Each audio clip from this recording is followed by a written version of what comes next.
Nigeria will rise again. Because I am here, I will leave this nation a better place than I met it. I will work to make Nigeria a praise on the earth.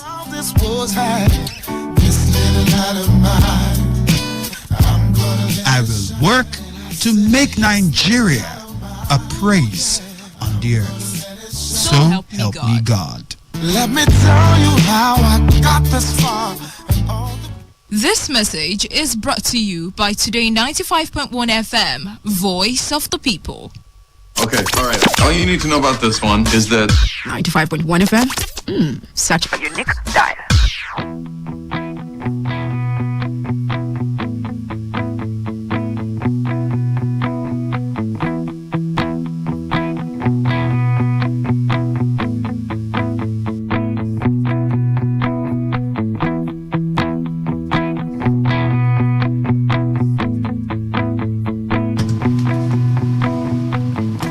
All right, a very good morning to you again, and thank you for staying with Today 95.1 FM.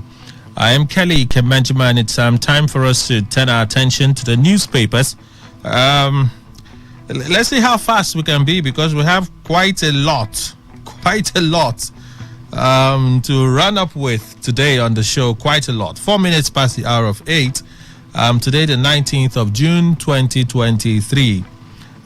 Since the visit of Asari Dokubo to the president on Friday, the storm has refused to roll over. It has just refused to roll over. Reactions. Well, he said some very controversial things when he had correspondence with State House reporters. And then he came out and said, well, I came to see my father.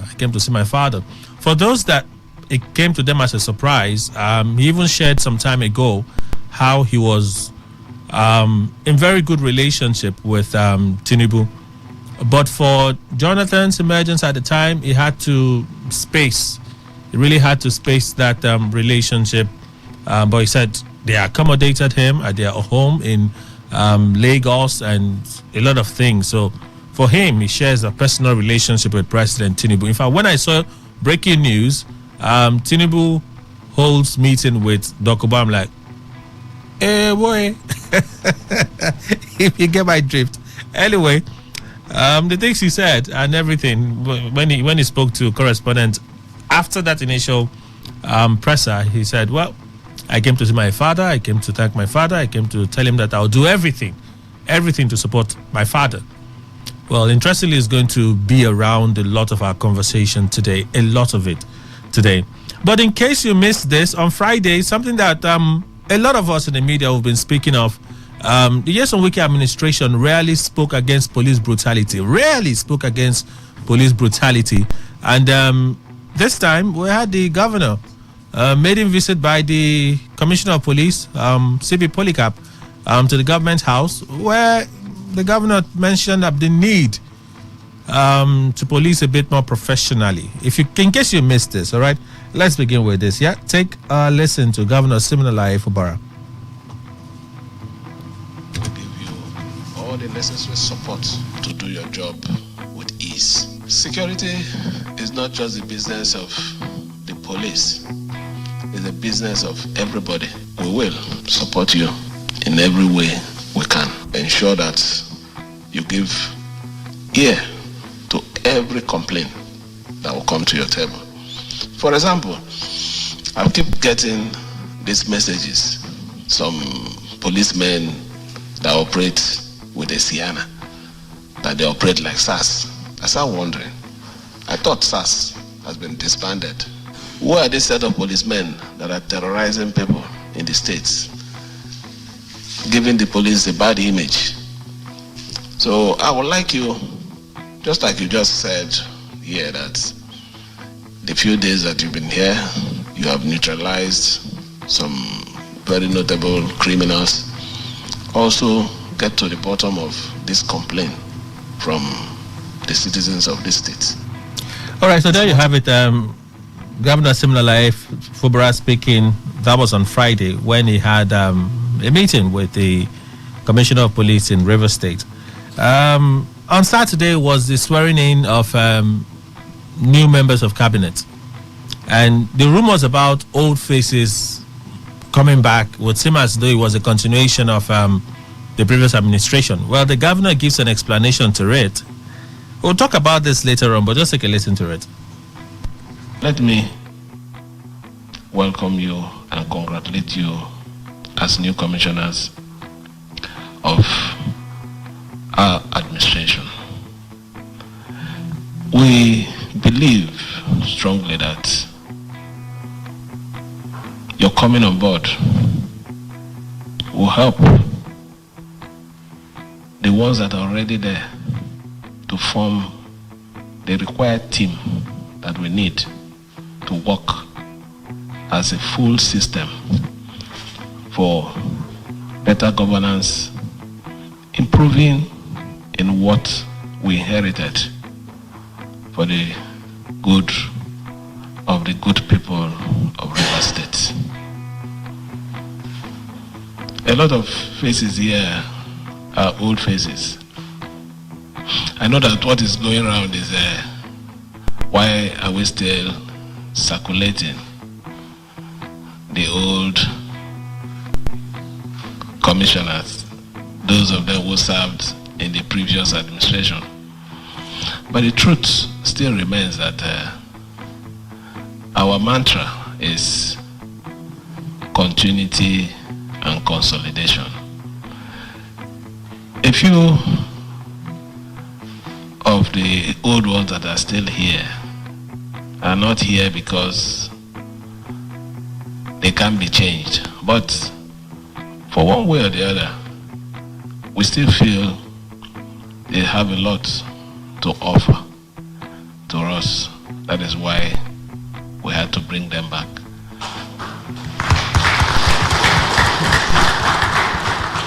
So it there means you are here to support us to record more achievement for the state, and this administration is to contribute to the success of the administration. A lot of people out there expect so much from us. Okay, so there you have it, the governor speaking. And then the candidate of the APC for the 2023 election, Tony Cole, architect Pastor Tony Cole, was on national TV yesterday. And listen to this. It's multidimensional. He has spoken about one part of the problem. And if you listen to him carefully, he said that you would find installations that are meant to guard the facilities, and right next to the facility you see bunkering operations going on. And that's a fact. It's something that we see. It's something that we know occurs. You also see along the creeks where they are building, there are certain types of boats that they build, huge wooden boats that can only carry stolen crude. And we see them building it in the open, in public, so we know where this is being done. So one part of this is that it's open for everybody to see. The other part of it is that can it be stopped? And what Asari is talking about and what everybody should be addressing is what are the solutions to solving this? Because it's a problem for Nigeria, it's a problem for the state. River State is part of that problem. It's a problem for the communities, and it's a... All right. That will form part of our major conversation today. Between now and noon, 9 a.m., we'll go for the news update, pay some bills. Afterward, we go to opinion poll. We'll stretch some of our conversations in the general review to opinion poll. And then from opinion poll, take us till 10.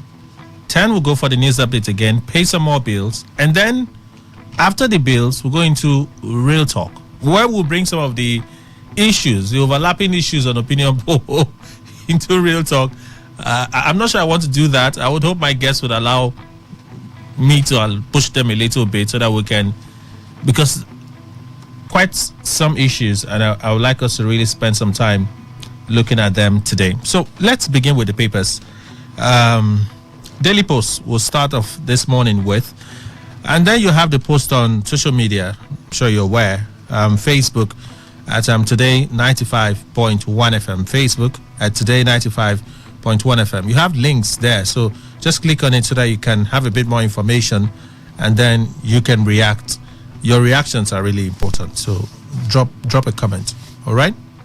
So this is a conversation that I've been thinking about. I had to ask Mr. Ndukwe, should we talk about this extensively on opinion poll today? Because of the parties involved. Say, Kelly, let's do it. So we're going to try ourselves today, and we'll do it. You're the criminal, not Nnamdi Kanu. Masob fires back at Asari Dokubo. This is a conversation for opinion poll. The movement for the actualization of the sovereign state of Biafra, Masob has described former militant leader Asari Dokubo as a criminal and an economic saboteur. We'll look at this on opinion poll. So let's slide over. Invite Nnamdi Kanu, Dokubo, enemy of government. Ohaneze tells Tinubu. Invite Nnamdi Kanu, Dokubo, enemy of government. Ohaneze tells Tinubu. This we would also look at on opinion poll today on the show. Well, let's get into that water today. I hope we can come out unscathed eventually. I'm just hoping that will be the case, because nobody wants to be trailed or followed in a certain way. I know what I'm saying. So we'll just try our best to look at and stay objective as usual. Imo, unknown gunmen attack Okorocha, police officer killed. Some unknown gunmen attacked the convoy of Imo West Senator Rochas Okorocha. Okorocha's convoy was attacked in a community in Okigwe, Enugu Expressway on Friday, leaving one policeman dead. The Imo State former governor was en route to the burial ceremony of a former Imo State governor, Hiedio Ahoakim, when he was attacked. He disclosed this on Sunday in Ikeduru, local government area of the state. Okorocha said it was after he had finished attending the burial at Mbise, and the convoy had dropped him at his Spielbert mansion in Owerri, and was heading back to Enugu that they were attacked.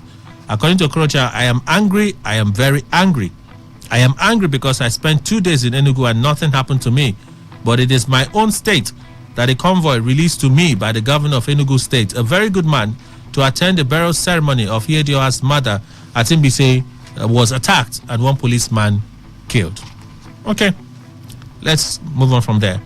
I was poisoned at PDP secretariat by my liver, kidney shut down. Wike. We're going to have this conversation in the general session, okay? I was poisoned at PDP secretariat. My liver, kidney shut down. Wike. Former governor of Rivers State on Sunday disclosed that he was poisoned at the secretariat of the People's Democratic Party, PDP, in 2018. Former Governor Wike said the poison affected his liver and kidneys, adding that it also almost killed him, but for God's intervention. He disclosed it during the Thanksgiving service organized by his family at St. Peter's Deanery, Rumopricom, Obiakpo local government area of the state. Can I take quote now for the sake of time?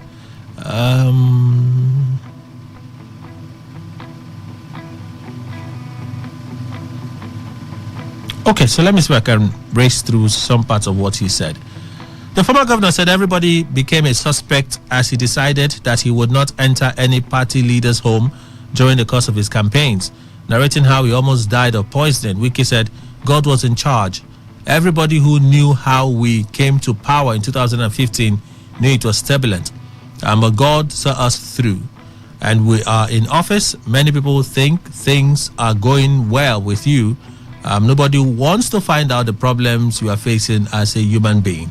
Then he said, I didn't know I had been poisoned at our party secretariat. The doctors, after some treatments, returned and told me that my organs had started working again. Okay. How God saved me from plane crash, my wife of cancer during presidential election. Former governor of Rivers State, part of the event yesterday, it says on getting the cancer diagnosis from his wife, he informed the leaders of his campaign team, including the G5 governors, that there was a problem and he was planning to quit the race. The former governor said his wife encouraged him to continue with his campaign despite the diagnosis. And then he also talked about the plane crash. On the plane crash, Wike said while they were traveling to Abuja after the presidential primary. One of the engines of the aircraft exploded 15 minutes after takeoff. It said 15 minutes after takeoff at the Air Force Base, we heard an explosion. They locked up the cockpit. One engine is gone. And the pilot said it was safer to turn back to Port Harcourt. Before we landed, there were many ambulances and fire service trucks lined up. We landed safely. By the grace of God, I didn't tell anybody. That's a plane crash on. You're foolishly playing the script of others. Shoyinka shides obedience. We will get to this story. There's another paper that gives us a bit more. So let's skip the one from Daily Post. Vanguard. CBN issues additional FS guidelines. Medicals, BTA, PTA to be sourced at I&E window. The Central Bank of Nigeria, CBN, last night issued further guidelines directing those seeking foreign exchange for medical, school fees, and basic travel allowance to source them from the investors and exporters window. The statement reads, info. Following the Central Bank of Nigeria press statement on June 14, 2023, on new guidelines in the foreign exchange market, an extraordinary bankers meeting was held on Friday, June 16, 2023 to discuss its implementation and implications for the banking public. These policy changes aim to promote transparency, liquidity, and price discovery in the FX market in order to improve FX supply, discourage speculation, and enhance customer confidence and ensure overall stability in the FX market. According to the Director of Corporate Communications, Dr. Isa Abdul Mumin, the CBN, in line with the deliberations at the meeting, provided further guidance to deposit money banks, DMBs, as follows. 1. All visible and invisible transactions, medical, school fees, BTA, PTA, airline, and other remittances are eligible for the investors and exporters IE window. That's where you can get it. Deposit money banks shall ensure expeditious processing of all eligible invisible transactions on behalf of their customers using the applicable rate at the IE window. Ordinary domiciliary account holders shall have unfettered and unrestricted access to funds in their accounts. Domiciliary account holders are permitted to utilize cash deposit not exceeding $10,000 per day and its equivalent via telegraphic transfer. Deposit money banks shall provide returns to the CBN, including the purpose for such transactions. Cash transactions into domiciliary accounts shall not be restricted, but subject to deposit money banks conducting proper KYC, due diligence, and adhering to the spirit and letter of extant AML, CFT laws, and other relevant rules and regulations. 5. The CBN will prioritize orderly settlement of any committed FX forward transactions as they fall due in order to boost market confidence further. The bank will normalize its CRR maintenance processes and ensure equity in its implementation across the banking industry. The CBN will continue to engage stakeholders and issue further guidance as it implements the ongoing reforms. And then, subsidy removal, daily fuel consumption drops from 66 million to 40 million, just like that. The removal of fuel subsidies announced by President Bola Tinubu on May 29, 2023 has reduced the daily consumption of petrol by Nigerians from 65 million to 40 million litres, according to the Vanguard. It was revealed by Abia State Governor Alex Oti after the inauguration of the National Economic Council on Thursday, chaired by Vice President Kashim Shettima at the Council Chamber Presidential Villa in Abuja.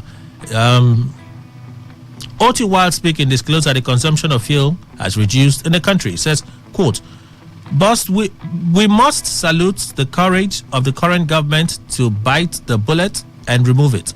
Initially, it had reduced the consumption from about 66 to 67 million litres per day to just about 40 million per day. And as time goes on, the consumption will continue to go down. I've never influenced my wife's judicial decisions." Senator Bukachua.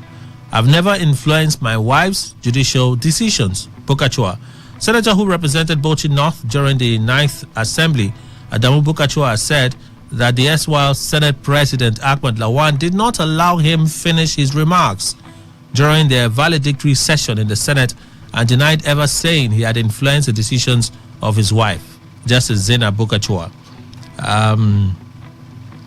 It was on the BBC Hausa service and said a few things. Let me quickly read it out.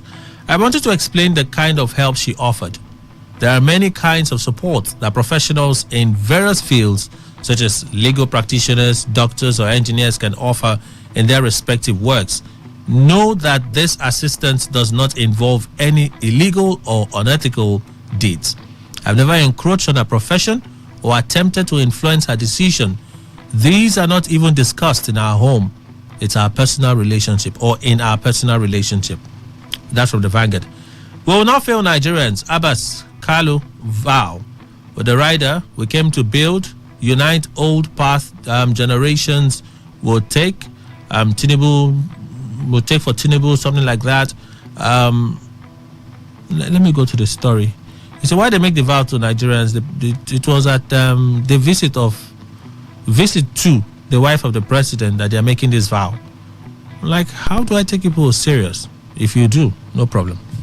Speaker House of Representatives Honorable Tajuddin Abbas and his deputy Honorable Benjamin Kalu pledged the commitment of the 10th National Assembly to work for the general good of all Nigerians with a vow not to fail them.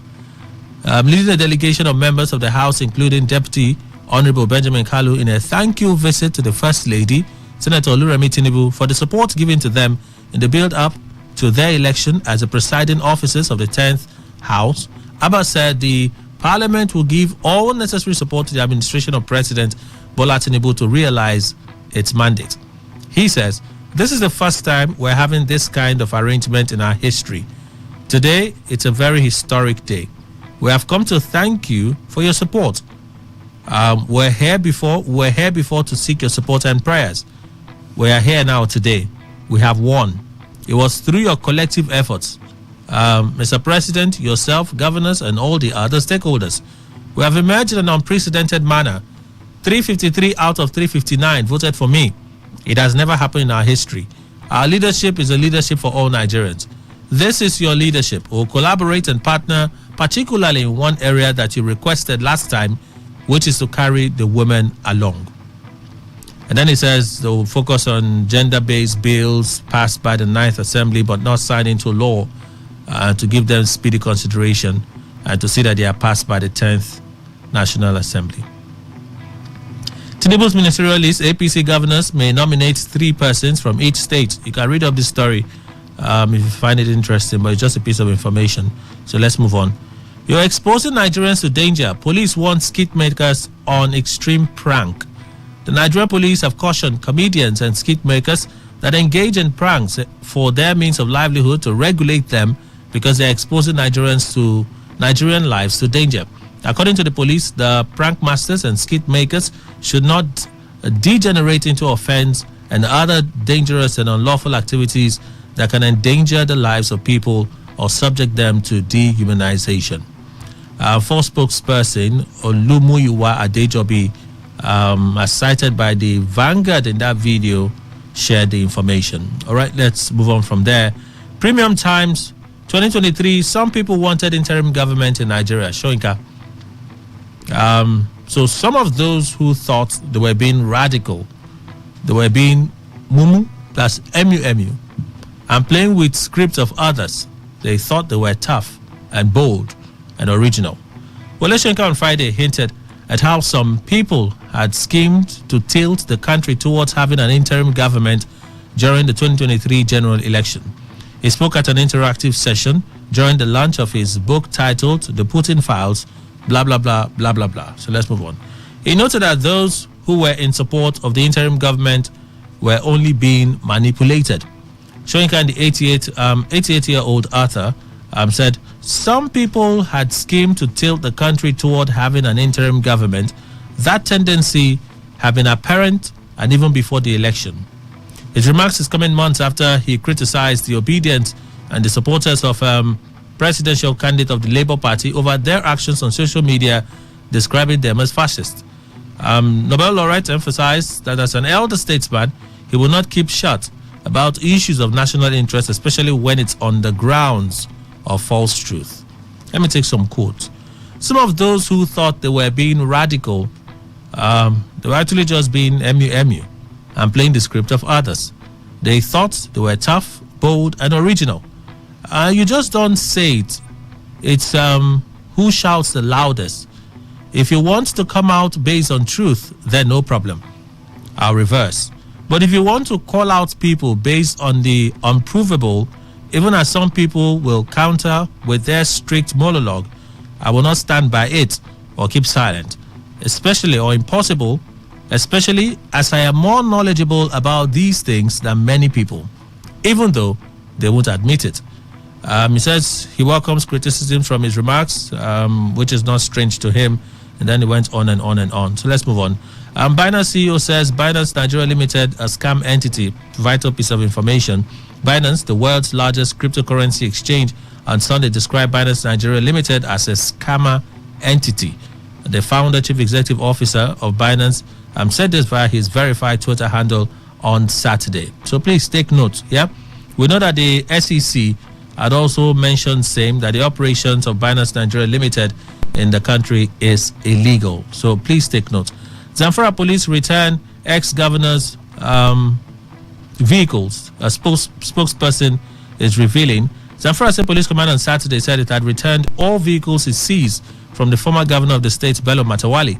The command's police public relations officer, Yazid Abubakar, confirmed the development to the news agency of Nigeria on Saturday via telephone. Abubakar says the vehicles were returned in compliance with the order of the Federal High Court. We know that Matawali changed his mind and decided to challenge what had happened to him in court, and the court interestingly ruled in his favor. And they didn't just stop there. They gave certain injunctions restraining the respondents in the suit filed by Mr. Matawali from taking any further action in connection with the matter.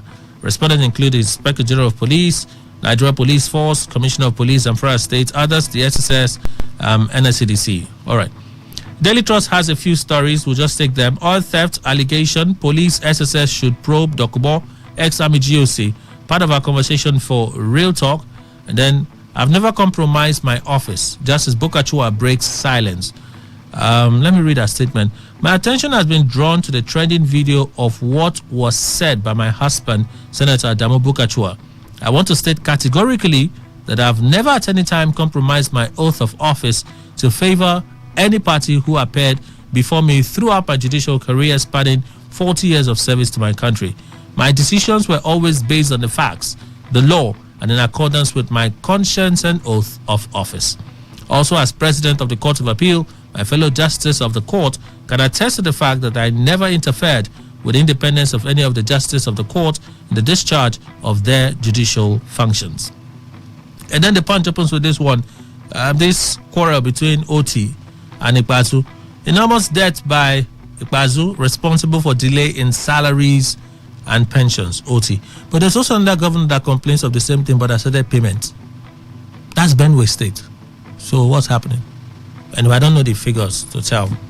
Abia State Governor Dr. Alex Oti has disclosed that the delay in salaries and arrears of pensions he promised is a result of fictitious figures and numbers that cannot be confirmed. Let's stop there. You can read up for yourself. Okay, so let's go back now. Let me introduce our guest. 8:31. Oh, fair enough. All the members of the panel they're seated today, so let's see how we can fire today. Architect Ebi Bozimo, Fellow, Nigerian Institute of Architects and Certified Project Manager. Good morning to you, sir. Welcome. Good morning, sir. Great to be here. Good morning, fellow panelists, and hello, Port Harcourt and the world beyond. One and only Mr. Emmanuel Ndukwe. Good morning to you, sir. Welcome. Good morning, Kelly. Good morning, Nigeria. Barrister Asim Adams, rights activist and constitutional lawyer. Good morning to you, Barrister. Good morning, Kelly. Good morning, fellow panelists. Good morning, Nigerians. I'm a bit uncomfortable with the proximity between yourself and the next guest. We are friends, we are colleagues. We are little friends. I'm very concerned because the matters we're about to dive into. I'm sure we'll find peace today. Okay. Ward Ichimenem Esquire, legal advisor, Pandef, Obiakpo chapter, and a voice for Ngeni. Ekenibo, no, not Ngeni. Ekenibo, this is new. That's a has it always been there? It's been part of it. Has been part of, it will be new to you. No, we've been here. Okay. A voice for Ekenibo clan. Yes. Of Apara people, Obiakpo. Good morning to you, sir. Yes, thank you very much. Sorry. These are appendages. People will grow now with them. Even when you're not given the destiny, you have to take it by force. Okay. Welcome, everyone. Thank you very much. So this one you're putting on, you're becoming a lawyer. I decided to do white today. Okay. Because the matters are hot. I came with the flag of peace. Okay. So there will be peace today. Yes. Let's begin first with former governor of Rivers State, his comments at the Thanksgiving yesterday. It's so good to hear that his life was spared, was saved, perhaps miraculously, I don't know. I was poisoned at PDP secretariat, my liver, kidney shut down, Wiki. And then he said they went in, the doctors in Germany, they initially found that things had collapsed. By the time he stayed 24 hours, I said that everything had started working again.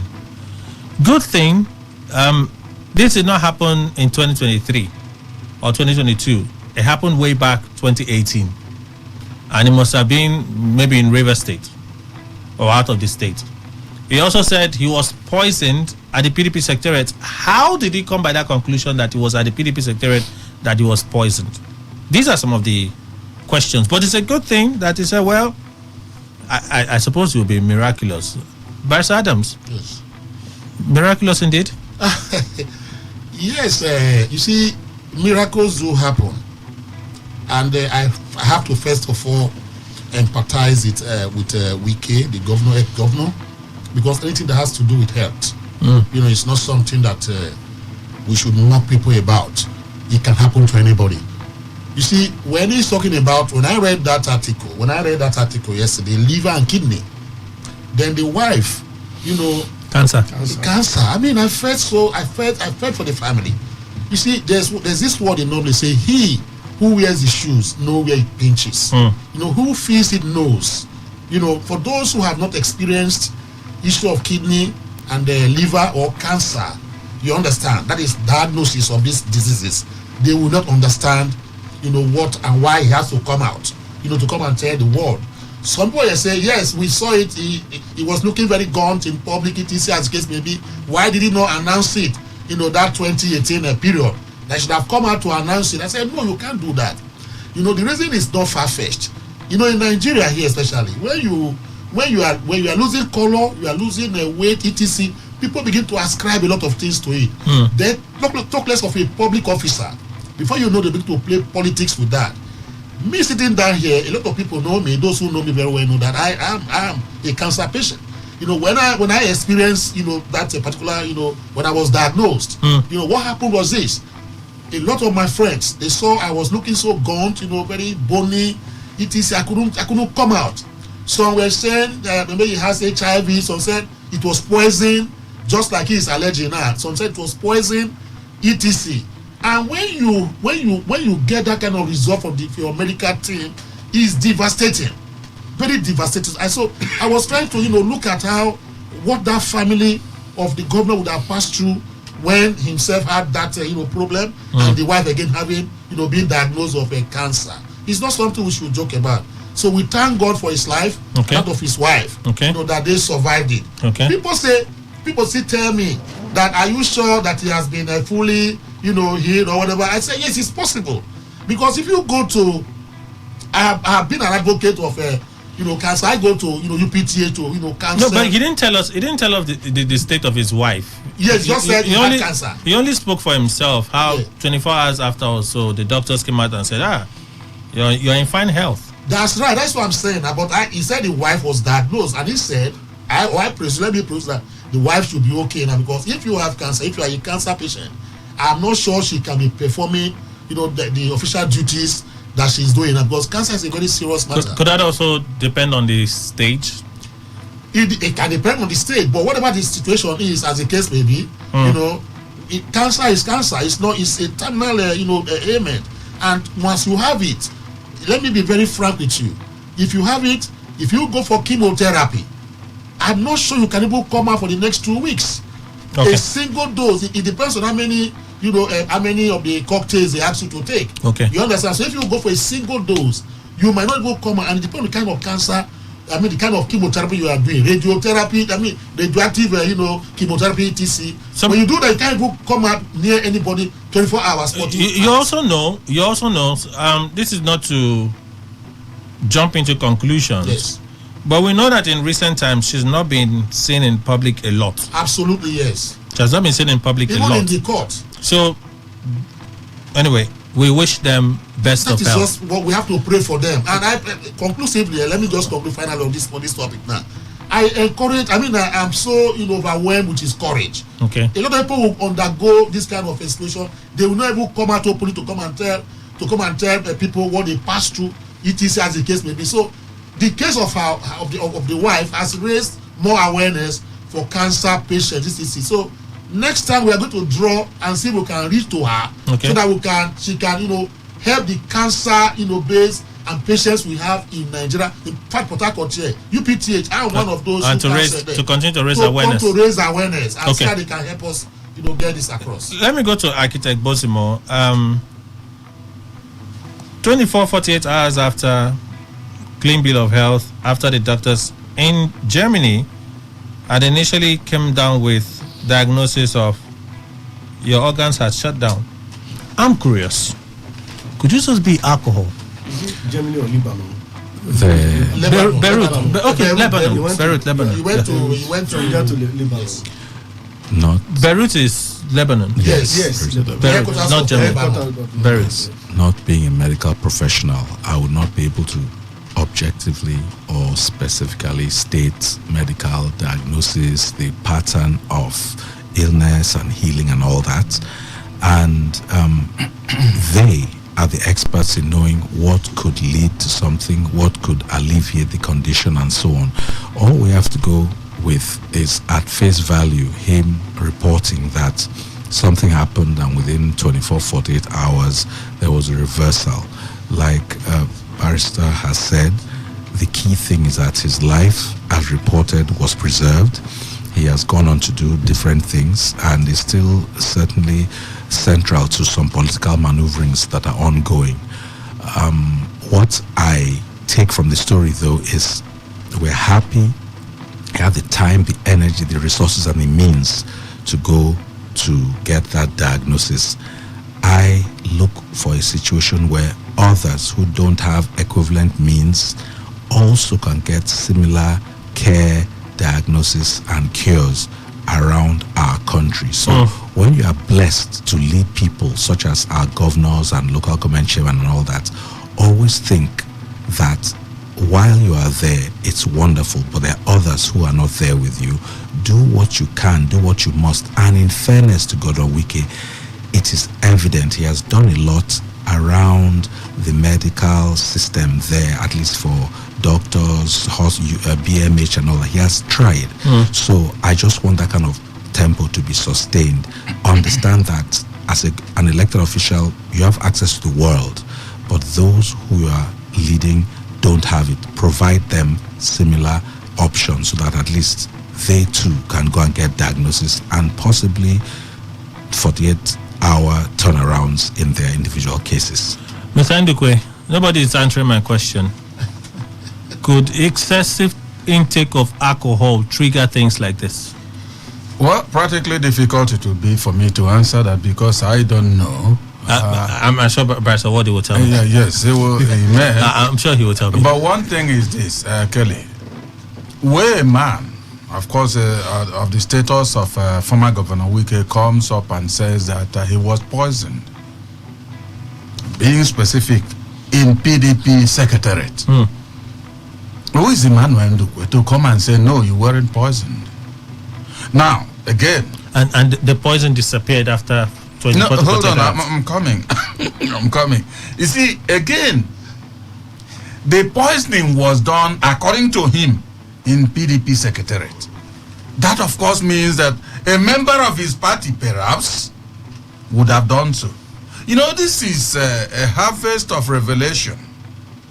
The time is ripe, as he has thought about it most copiously for him to have made the revelations. Yet, I want to believe that he also knows who may have done the poisoning. But he said it was difficult. When they even went on campaigns, they stopped at nobody's house. They went straight to the venue of the campaign, and then from there it was back home. You see, Kelly, on that nobody is telling former Governor Wike to mention the name. It won't be a nice thing. But why I'm bringing this aspect is for him to indeed avoid that particular person, because first one could be minimal in the effects, but the second one may not be. So he will avoid that particular person. Now, coming in terms of his livers, I think the two of them now. Kidney and liver. You can imagine that. All of them shut down. And within 24 hours, they came back alive. Certainly it must be a miracle of the 21st century. And it's possible, yes? No, it's very possible. Listen how these things work. At least in my village, I've seen somebody that was poisoned. But when he was taken to weigh people who also knows about these poisons and how they operate in the human body, he was given something. He said they flew him, whether in the night or so, to Beirut. Good. That means the doctors who also found out that the kidneys and the livers were shut down would have given him also something. To trigger it. Good. To make sure Stimulate that it back to life. comes back to life. That's what Emmanuel Ndukwe believes. I'm not talking about, I'm not in his mind. So, all said is that he said it was poison, and thank God that he survived it. And I wish that he continues surviving it and all that. But he has to be very careful. I think he knows that he has to be very careful. So we are informing the people. I just want to chip in something so that people don't, because we're on public radio and arena. You understand? You see, in terms of miracle of it does happen, but the best way to safeguard, yourself, if you have been diagnosed of a particular ailment, always go for your checkups. You understand? Okay. So that people don't just sit back and say miracle just like it happened to Wiki and others. It just happened to them. So the case in point. Yes, the case in point now is Governor Nyesom Wike. He didn't give us follow up. He just gave us the blanket statement of what had happened to him. Absolutely. And I recall at the time when the plane engine stuff happened, I got very confidential information that indeed it happened. Yes. I knew when a team came to see how they can work on it. I also know from source that the initial state aircraft has been flown out of the country for servicing. Is out of the country for servicing, and they said the servicing takes a while. I think it's Mexico or so that it was flown to for servicing, and it's still not back yet. And people wondered if it would be the case of the aircraft that is currently servicing the state government, that one being there now. I don't know. I'm not going to jump into that, but it's a good thing to know that they didn't go far when the engine exploded, and then they were able to return to base, and then work started. But let me go to Barrister Wardy. Good thing he's alive. He speaks of it today.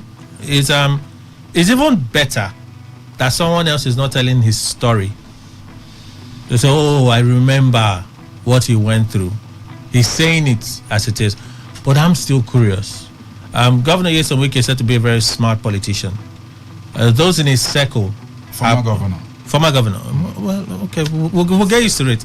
Even he sometimes forgets that he's a former governor. So we'll get used to it. His circle is a close circle. So when you hear news like this, it's a good news that he survived it. But I'm still very curious. Was it a miracle, or perhaps the doctors made a mistake, or they had a super pill that was able to stimulate his organs in 24 to 48 hours?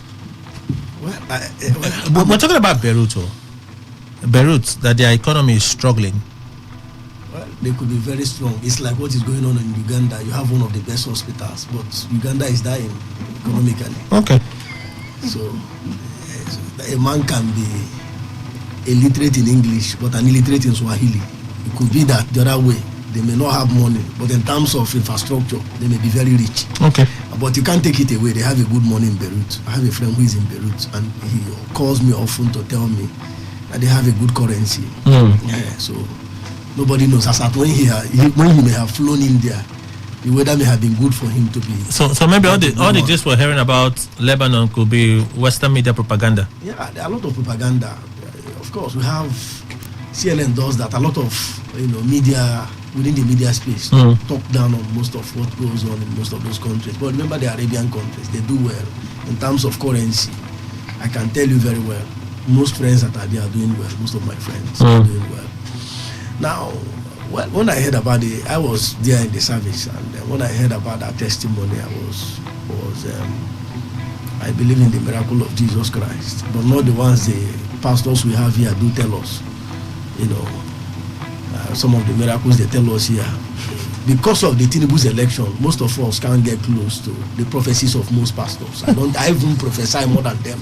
Okay. So I don't believe in pastors' miracle, but that of Jesus Christ, I can tell you, even the triumphant entry and raising Lazarus from death, but not these ones that we have here in Nigeria. Of course, none of them will go to heaven, and I have my proofs. I think the testimony. God is merciful. I don't know, but He's merciful. But what I'm saying merciful. In terms of what they committed on earth, He allows the sun to set on the righteous and the unrighteous. Kelly, I don't want That's you to, God. I don't want you to be a theologian this morning. God is merciful. I don't want you to be a theologian. You're trying to judge them. I'm just telling you I'm just telling you what is going on. God has given me that aura to judge them because of what they are doing now. Okay. You see, with case miracle, like he said, he was flown to Beirut and all the rest. Some of us, you see, what we see in leadership at times from distance, we may not actually know what is going on, from distance. Sometimes, some of us will think, like he started, he said we think that it's all joyous. But what leaders see at times, I think being taken from PDP secretariat down to, so many things happen in the circle of politics. Especially when it has to do during electioneering year, or maybe a month to election. I can tell you for sure, your close friend within the party will turn out to be your enemy, but he will be laughing with you. That was actually what happened to Wike. He was able to understand. And I can tell you, he knows the people that did it. But sometimes he don't confront them. These people are most of these politicians are very clairvoyant. They pay for information. Some of them are spirit in nature. For you to be a governor of a state, I can tell you, it's like what is happening to Akeredolu now. People are shouting. He has transmitted, and at a point, the wife, they say they know the woman that is even doing it. If you've read so much about Akeredolu. I heard she's supposed to celebrate her birthday. That's what I'm saying, that somebody, the wife was even accusing. So I'm telling you, they are very close. They know the people. Sometimes you just keep off. In politics, when you know your enemy, don't confront him. Just be laughing with him. In fact, good morning, sir. That's what we do in politics. You have no right to indict such person. So when Wike noticed that, he went home. And from there, from what he was saying, he was flown to Beirut. And I can tell you, the testimony was much. And then for some of us, we began, and I can tell you, it may not be the miracle of actually what, but for him to have been alive, flown from the hours from here to Beirut and all the rest, it's not easy. I remember when I had some spinal cord injury, I can tell you it wasn't easy. Sometimes for doctors to attend to you, for you to be attended to, with the kind of hospitals we have here in Nigeria, somebody can even collapse. The mere fact that a doctor is even looking at you as a patient, they will ask you, they don't go on your card, and you have to move from one place to another. But he was attended to, and somehow, some of us were so happy, because do you know what it is like? We are from the same kindred, the same kingdom. Without me, Wike will not have a chief. We do the crowning. My own community do the crowning. Okay. We crown him. So if we go to community meeting, I will have to speak before the governor speaks. Okay. I'm the first son. So, but we do the crowning. Okay. So he is one of the politicians that you can't play. We respect him so much. Losing that kind of person. I remember when we lost Dr. Biwali late. It created a very big space. So when he started with that testimony, there was a great shock. In fact, should I say a tempest within the church? But it was clear during the campaigns in 2018 that was just around the election. Yes. He was always moving around with I think it's what's that thing called? Catheter. Yeah. Yes. He was always moving around with it. I got information at the time that he was advised to slow down on the campaigns, but he insisted on going on with the campaigns. So it shouldn't have been a surprise. The moment I heard 2018, I said, the events of that time, it became clearer because he was moving about for more than 2 weeks. In fact, some of us thought the pressure from the election, because that 2019 election was something. The pressure was much.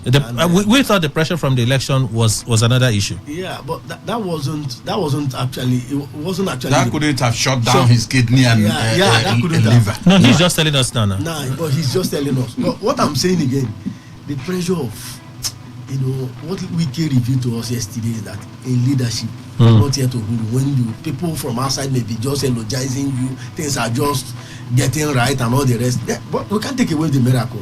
It could be that immediately he got there. There was a miracle. There was a miracle. He's from a Christian family. The father is also. All right. So how about all the perks of the office, the privileges of the office? One of the things I was saying to myself as a local man, when Sim took over, I said to me, all those Splinter buses, the Mercedes Splinter, the caravans, the big caravans, are they River State government property or their personal property? Interestingly, we will not have the kind of back and forth we're having in some states, like Zamfara State in River State. It's going to be a smooth transition for peace to reign. But if you talk about the pains of the person in office, which is not unexpected, how about the privileges that the person enjoys? He always talks about, you see the pen, I'm holding the pen now. It is this pen that you people want. It is this pen that you people want. Not just about the privileges of the same office. Let me be very frank with you. Whatever River State government does, they don't, not governor.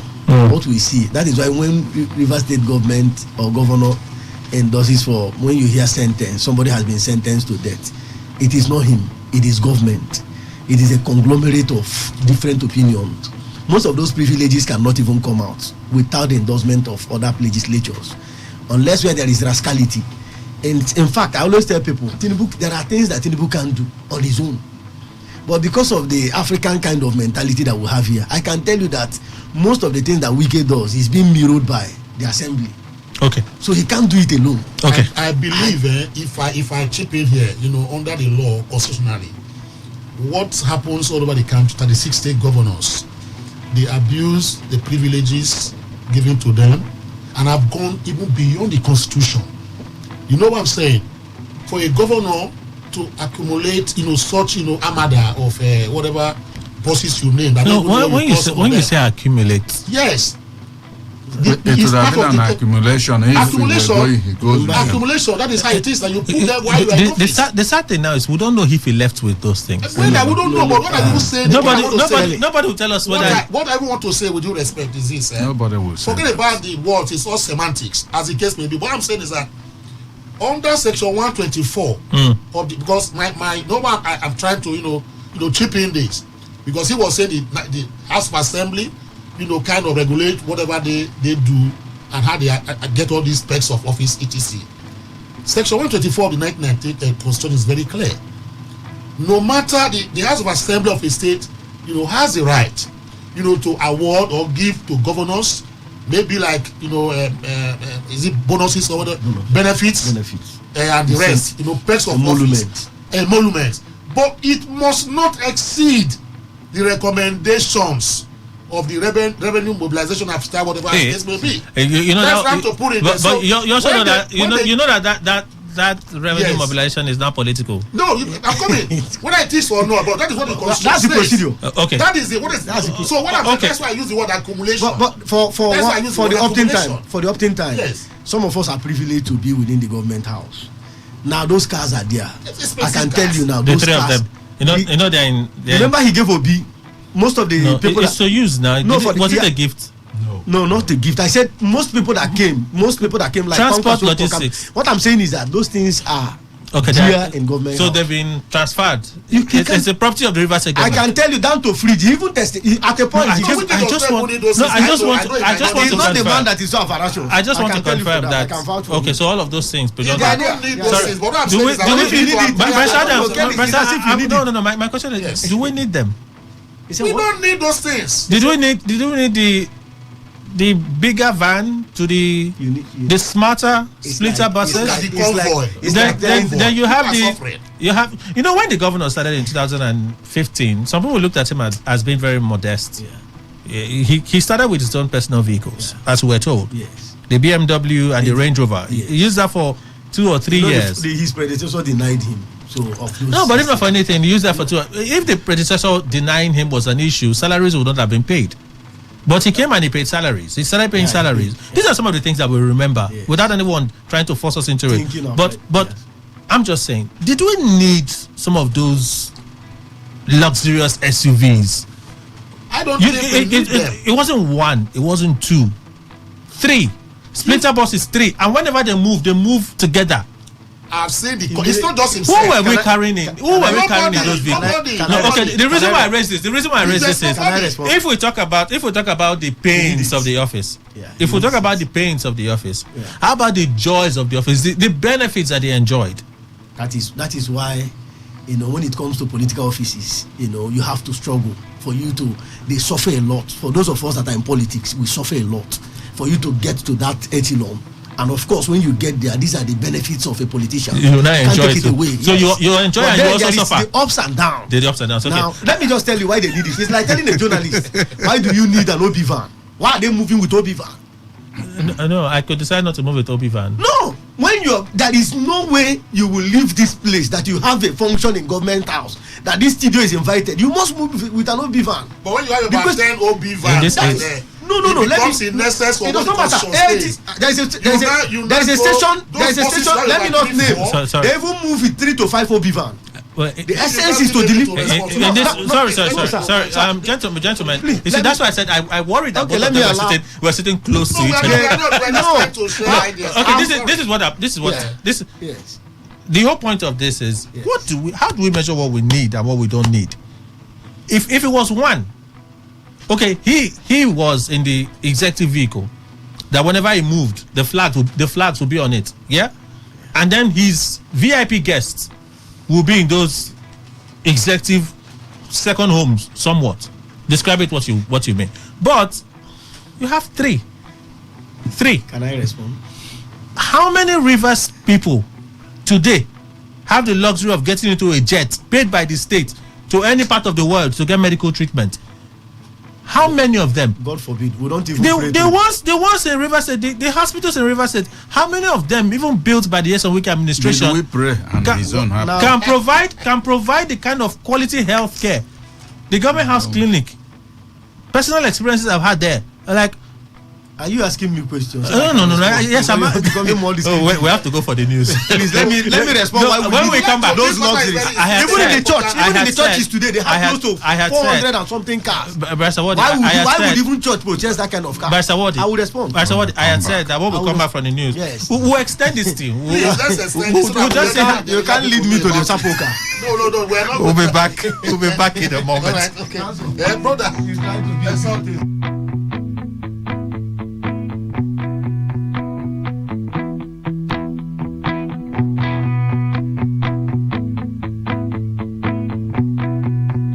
Every day, every hour, when the big stories break, depend on our 24-hour news team to bring you the latest. Today, 95.1 FM. Boy. Today, 95.1 FM. Port Harcourt. News update.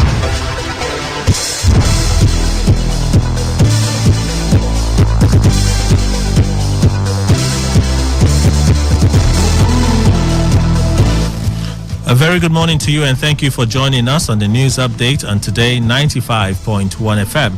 I am Kelly Ikemenjima. Representatives of the federal government and the leadership of the Nigeria Labour Congress will today resume talks on petrol subsidy removal palliatives. Recall that following the removal of fuel subsidy on May 29, the NLC had threatened to shut down the country's economy by embarking on industrial action. However, on June 5, the NLC announced the suspension of its planned strike after a series of meetings with the federal government. The NLC and the Trade Union Congress, however, made some demands which would cushion the effect of the hike in fuel price and other essential commodities caused by the subsidy removal. It is expected that both parties would harmonize some of the demands in the meeting scheduled for today at the Presidential Villa, Abuja. The Socio-Economic Rights and Accountability Project has urged the Senate President Godswill Akpabio and 13 other former governors in the 10th Senate to disclose the total amount of life pensions, if any, that they have received from their states as former governors. Serap also urged them to quickly clarify if they have collected or are currently collecting life pensions as former governors from their respective states. The group said if the ex-governors are still collecting pensions, they should stop and return the pensions collected to the Treasury. In the letter dated June 3, 2023 and signed by Serap's Deputy Director, Kolawale Oluwadare, the organization said the constitutional oath of office under the 7th schedule of the Constitution of Nigeria 1999 as amended requires the ex-governors to publicly reject and return any pension. There are 14 former governors in the 10th Senate. River State Governor Siminalayi Fubara has appealed to former Governor Nyesom Wike to remain close and serve as his guide as he finds his footing in governance. Fubara made the appeal during a Thanksgiving service held in honor of Wike in Port Harcourt yesterday. The governor said while there are signs that Wike may be moving over to Abuja, he should not be too far as there are sharks and tigers looking for what to hurt in his administration. About everyone that is here, but it's about the life and the family of Chief E.N. Wike, about a man who believes that the interest of all should supersede his own personal interests. I wish you the best in your future endeavor, and also pray that while we are seeing signs that it's like you want to go over to the other side, because everybody is wishing that, please don't be too far from me, because I know that the sharks, the tigers are really around looking for what to hunt. So being around will continue to guide and put my head straight for the purpose of this state. On the foreign scene, votes are being counted in Mali following a referendum on a new constitution that maps out the process of returning the country to democratic civilian rule. The military leaders who seized power in 2021 have said they will hand over to an elected government next year. The revised constitution includes a new second parliamentary chamber to increase representation across Mali. Critics say it will leave the president with too much power and that the military should not have a role in the redrafting of the constitution. Provisional results will be available tomorrow. And that's the news update on Today95.1 FM Port Harcourt. Good morning and thank you for your time. I am Kelly Ikemenjima. Radio has never been this good. Today, 95.1 FM, Port Harcourt. Did you know that there are over 8 million listeners connected to our frequency, covering 6 states across 2 geopolitical zones? Take advantage of our reach and advertise your products, services, events, and businesses on Today 95.1 FM. Get value for your money as millions of people get to know about your business. Give us a call now on 0818-389-2850. Again, 0818-389-2850.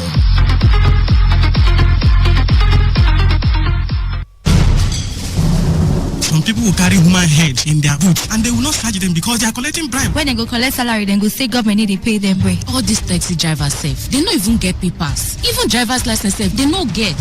You back there. Hold on there. Their cars are in bad shape, very, very bad shape. They have no ethics of driving. That is why they will continue to bribe so that they can have their way. I will shoot you down. I will shoot you.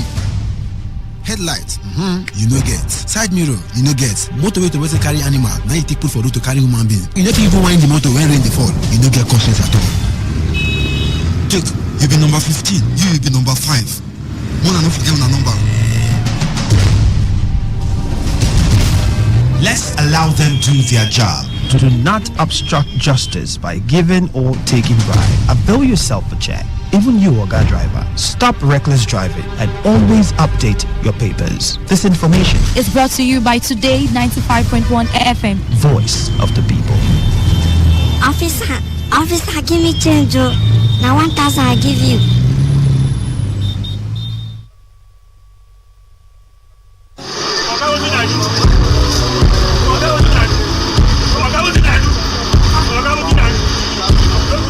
I am a proud Nigerian. I have been placed here by God for a time such as this.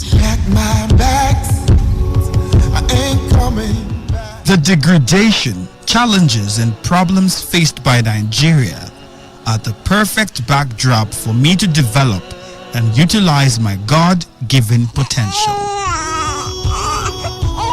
I will not complain. I will not criticize. Rather, I will use my skills, gifts, relationships, and experience to find long-lasting and revolutionary solutions to the many challenges confronting Nigeria.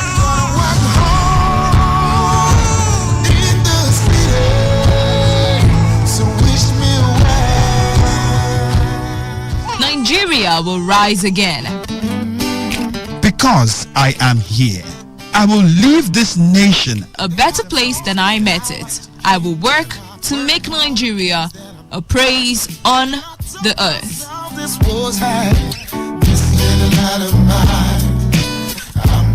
I will work to make Nigeria a praise on the earth. So help me God. Let me tell you how I got this far. This message is brought to you by Today 95.1 FM, Voice of the People. Talk radio. I listen to a lot of talk radio. 95.1 FM.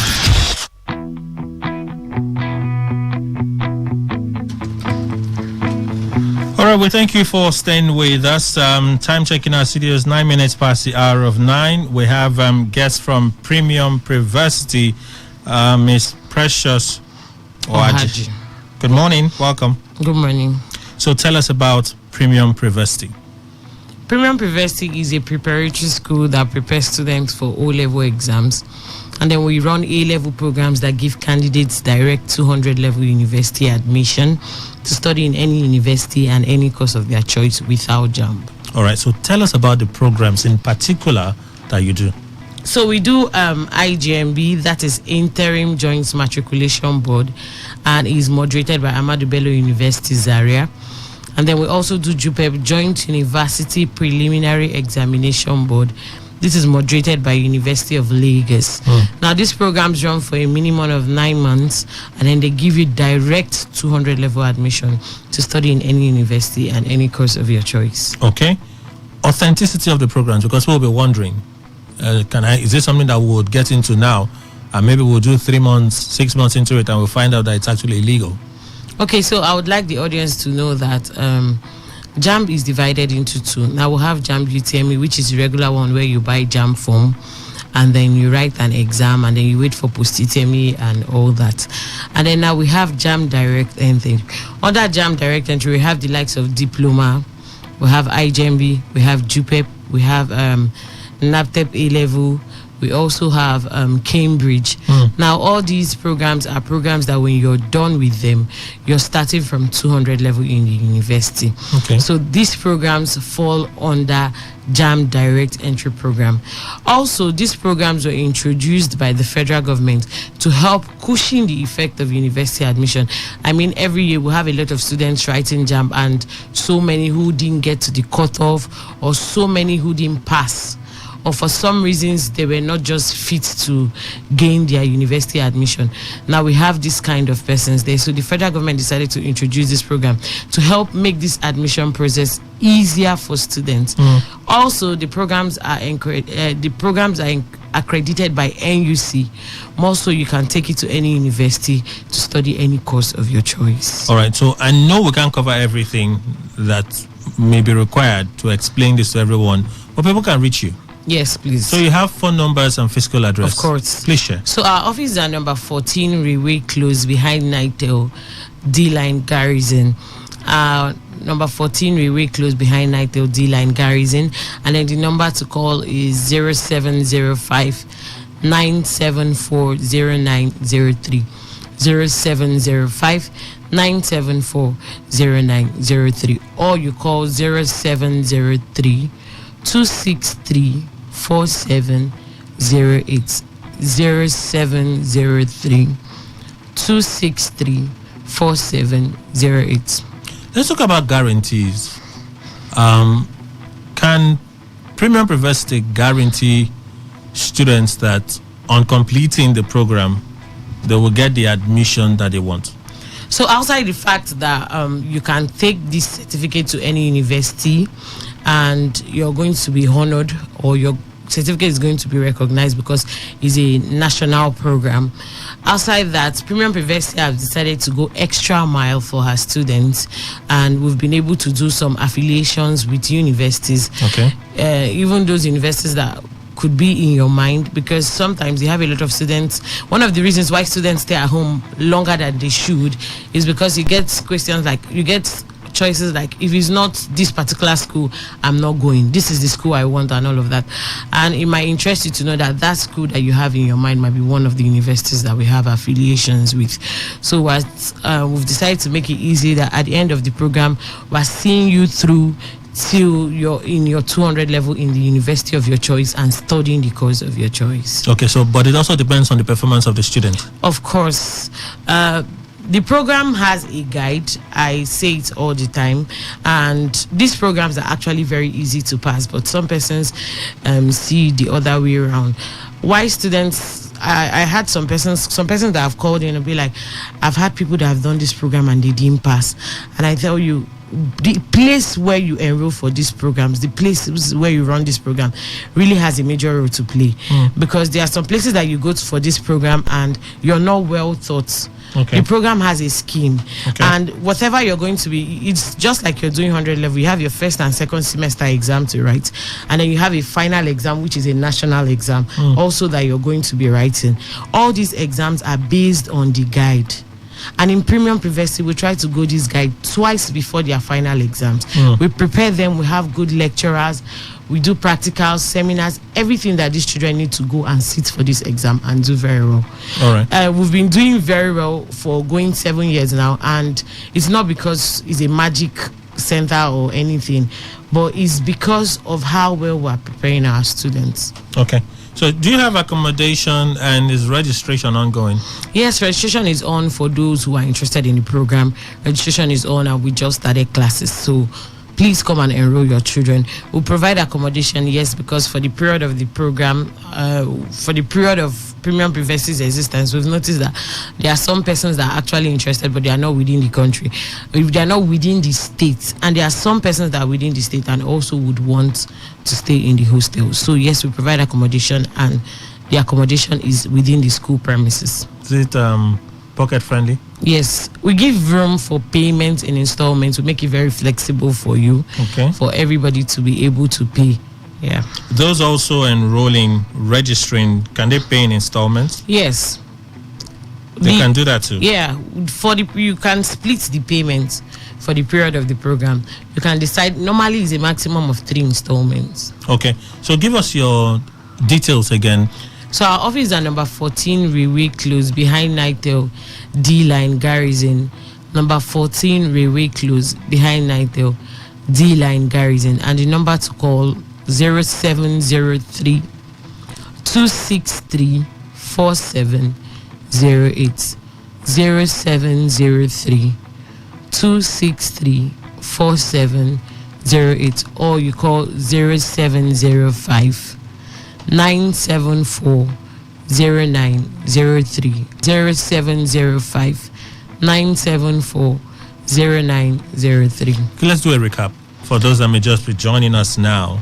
Okay. Premium University, you offer what services? So Premium University, we do programs that give candidates direct 200 level admission to study in any university and any course of your choice without JAM. If you wrote JAM, maybe you didn't pass JAM, or you passed, you're not very certain about your post-UTME, or you're not up to the cutoff mark for the course you want to study.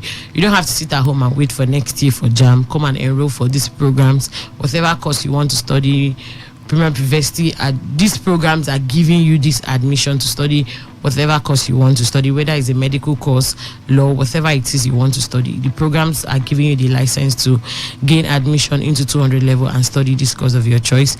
And you don't also have to sit back at home, even if you're expecting or you want to, your score is good and you want to do post-UTME, you can enroll and attend our classes, because these classes are actually 100 level classes that we're doing. So they are going to be preparing you. It was on Friday, an old student sent me an award she got for academic excellence, and she said she owes it to Premium University because she started from 200 level and she can still relate to whatever they are doing in 100 level.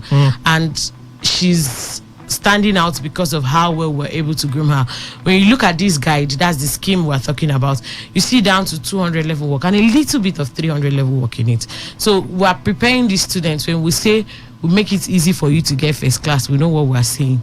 So presently now she's really doing well in her choice of institution. So if you wrote JAM, please come and enroll for this program. If you didn't pass JAM, your JAM is of no relevance. I just want you to know, because some persons will call, my JAM score is low. For this program, your JAM UTM is of no relevance. This is a JAM direct entry program. You don't need to write JAM for it. The office is at number 14 Railway Close behind Nightel D-Line Garrison. The numbers to call 0703 263 4708. 0703 263 4708, or you call 0705 974 0903. 0705 974 0903. We provide accommodation. Registration is on. Payments can be done in maximum of 3 installments. Come and enroll for the program. What's the duration of the program? A minimum of 9 months. Call it 1 academic year. All right. Thank you so much, Precious Owaji from Premium University, for dropping by today. Thank you for having me. All right, stay with us. More to come. We'll continue our review of the papers on today's quest. Stay tuned. This is Today 95.1 FM. To copy this tune, press 9. This is Today 95.1 FM. For current news and information, press 5. They are politicians, all of them. They know what they do. So they know how they attack each other. To stay connected all day, press 1. The person who raised the alarm is the one who made the public know about Good afternoon and welcome to the World News on your Premium Talk Radio station. We are your Premium Talk Radio station. Today 95.1 FM, the station with a unique dial.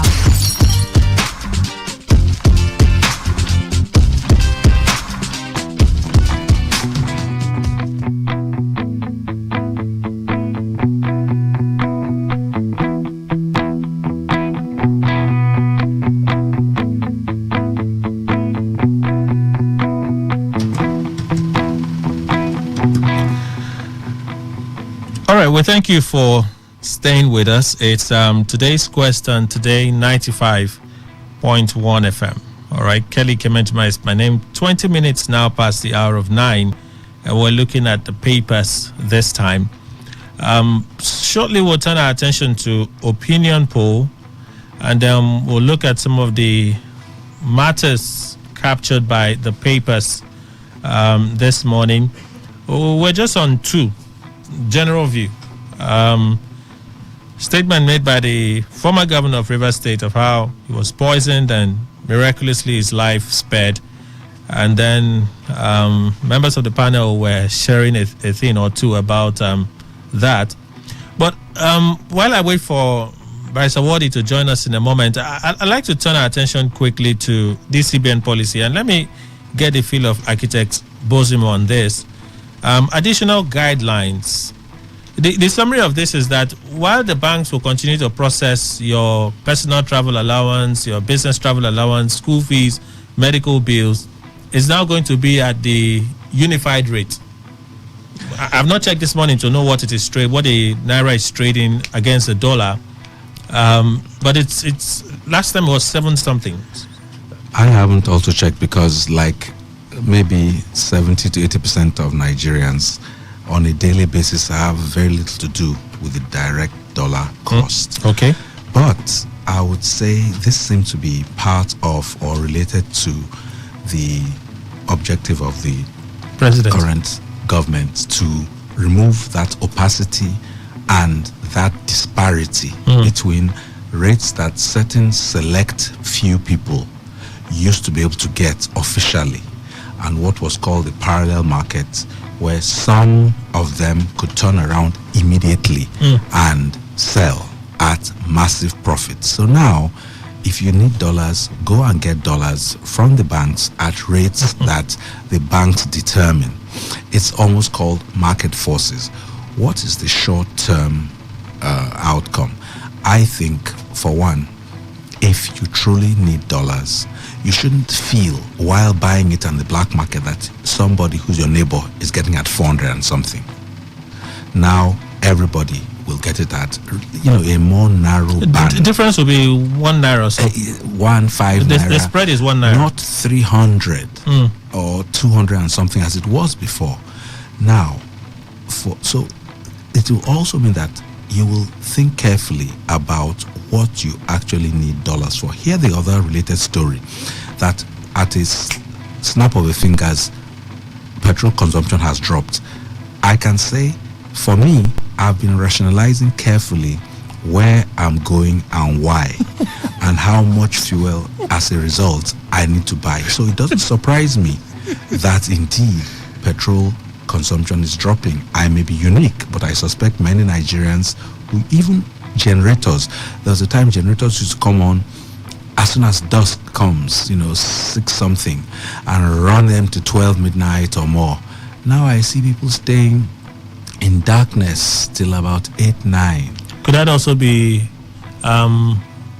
connected to the news that with the removal of subsidy, fuel price in neighboring countries has gone up?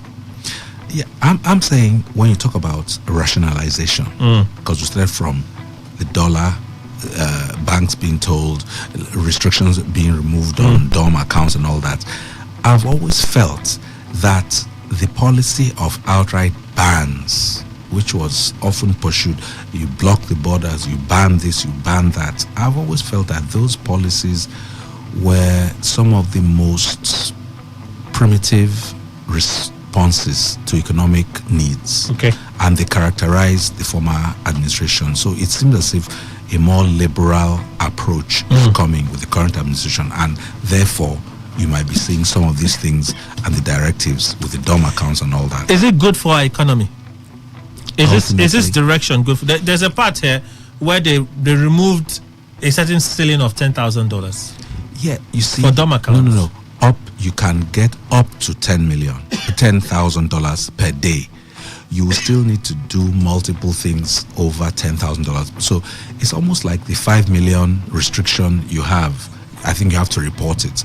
Now, I don't know whether you can do more than $10,000 and report it or not, but there are certain restrictions. But I repeat, the average person who has a transaction or two to do is, first of all, not touching $10,000. And if they do, they will have all the procedures and banking background to do it. You also know that these changes are not without certain guidelines. Oh, of as course. stated by the CBN. They're not without certain guidelines. It's not free for all. But you see, there are businesses that literally depend on the dollar. Fine. They have to import. Listen. And the difficulty they've gone through over these years in accessing dollar has been very difficult. I agree. So those difficulties are part of what is being removed by this administration. Now, for a business, they are maybe not dealing in $10,000 and $20,000. They might be dealing in hundreds. Typically, they will not be going across the counter to do those transactions. They'll be doing bank to bank and all that. So they won't have the same limitations as your average person. What is an average individual in Nigeria doing that needs $10,000 a day, every day, for a sustained period inside Nigeria? Maybe if you're an average politician. So you're not an average person? A politician is a person. Not average. Dr. Adams.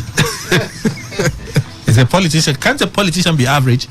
Of course, the Nigerian politician, I doubt. Because Ogunlewe, that is one-time minister for works, also said that for you to contest any position from House of Assembly to the Senate, that you must be a millionaire.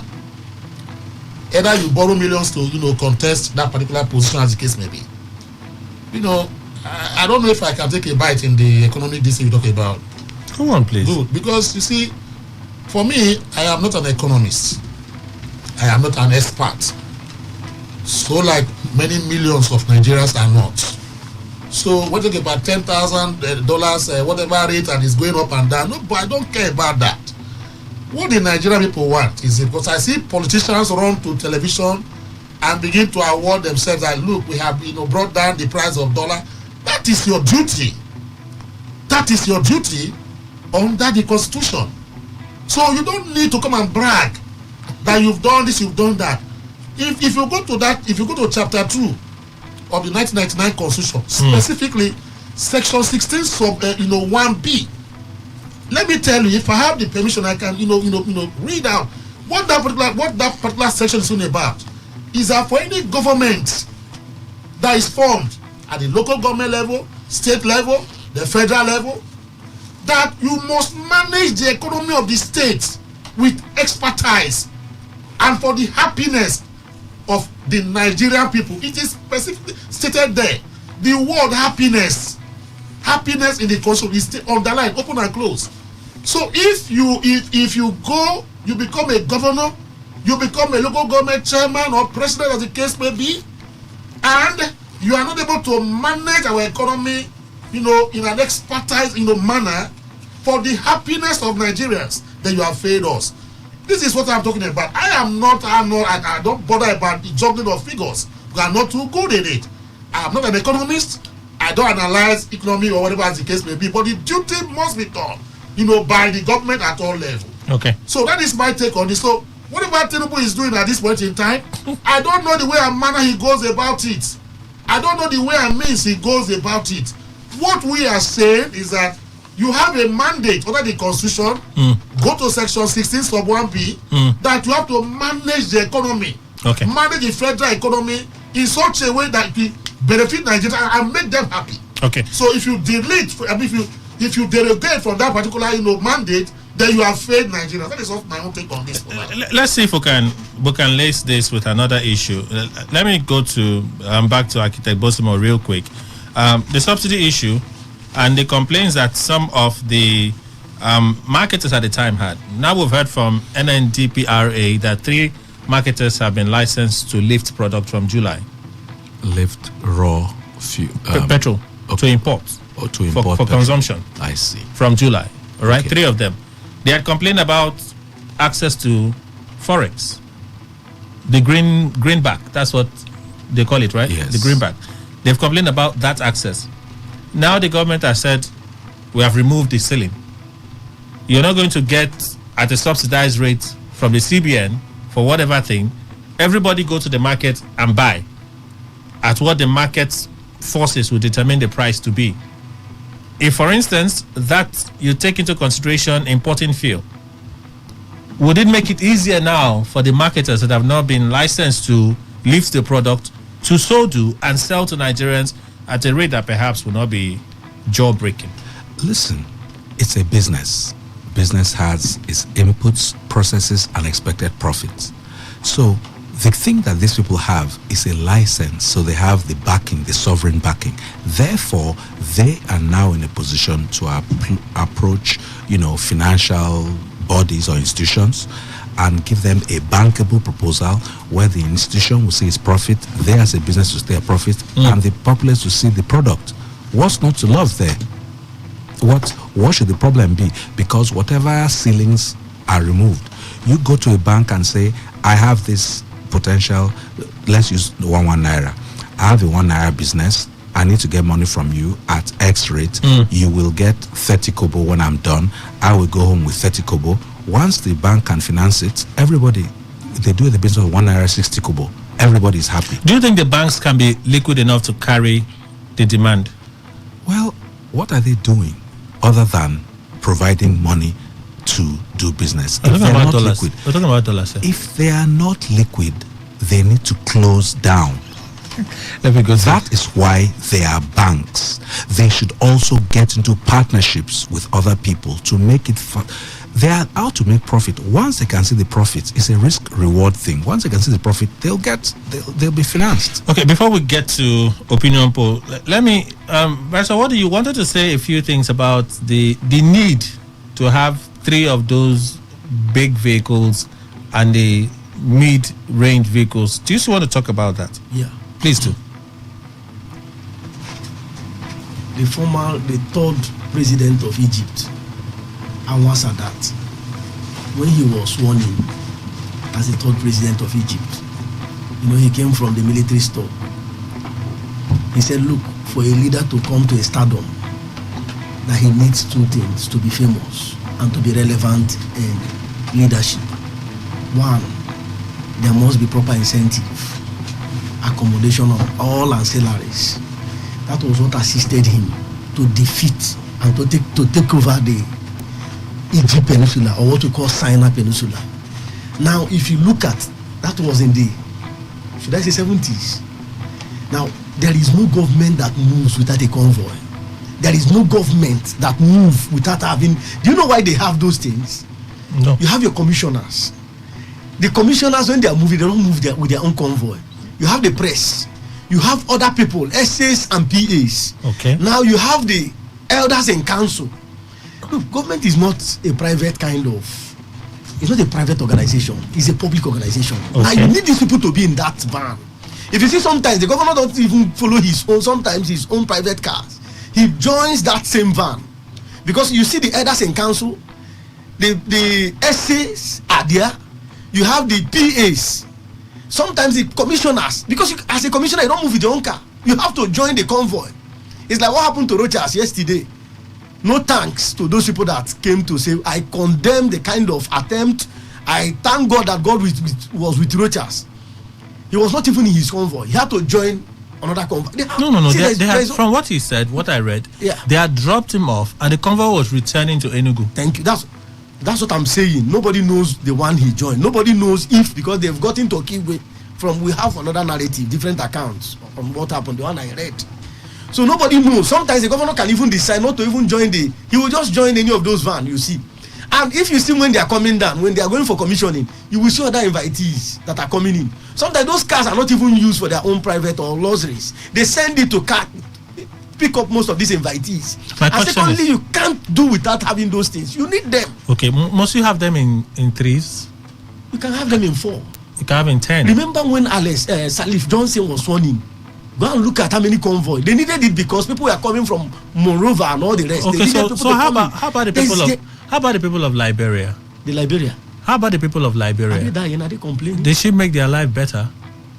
What was before this time? What happened before she was sworn in? No, but we have to be able to put these things on a scale. There is no economy in Africa that is even better. If you have a government that is so rich, posh and luxurious, shouldn't it be mirrored on the people that they lead directly? Kelly, why should the government live in all the affluence and then you see children flocking all over the street because they can't afford to go to school? You see people that are scrounging on a daily for what to eat, and a government lives in affluence and luxury, and then it becomes, if we had one, as a politician, and I'm going to put it to you pointedly, how many of the commissioners, if not the ones that are the right-hand man of the right-hand persons of the governor, would enter those buses that the governor is seated? Is it how many of the what? How many of the commissioners will be in the same vehicle with the governor? Now. No, let's answer this question. How many of them, 7 cabinet members, will sit when the governor has VIP guests who enter those big vehicles with the governor? How many of them? Let me respond. You know you're not a politician. Let me respond. The essence of those. It's like, there are things I don't talk within the journalistic balance. But being a journalist, I'm beginning to understand what the essence of having all these things. Both the speakers, even when it's not even, you need to have an extra speaker in most of the places. Why do they even have it? Now, you don't need all those commissioners. If they are going for commissioning, if they are going for commissioning of a road, of course the works will be there. You expect essays, you expect the chiefs, you expect, sometimes they are selected.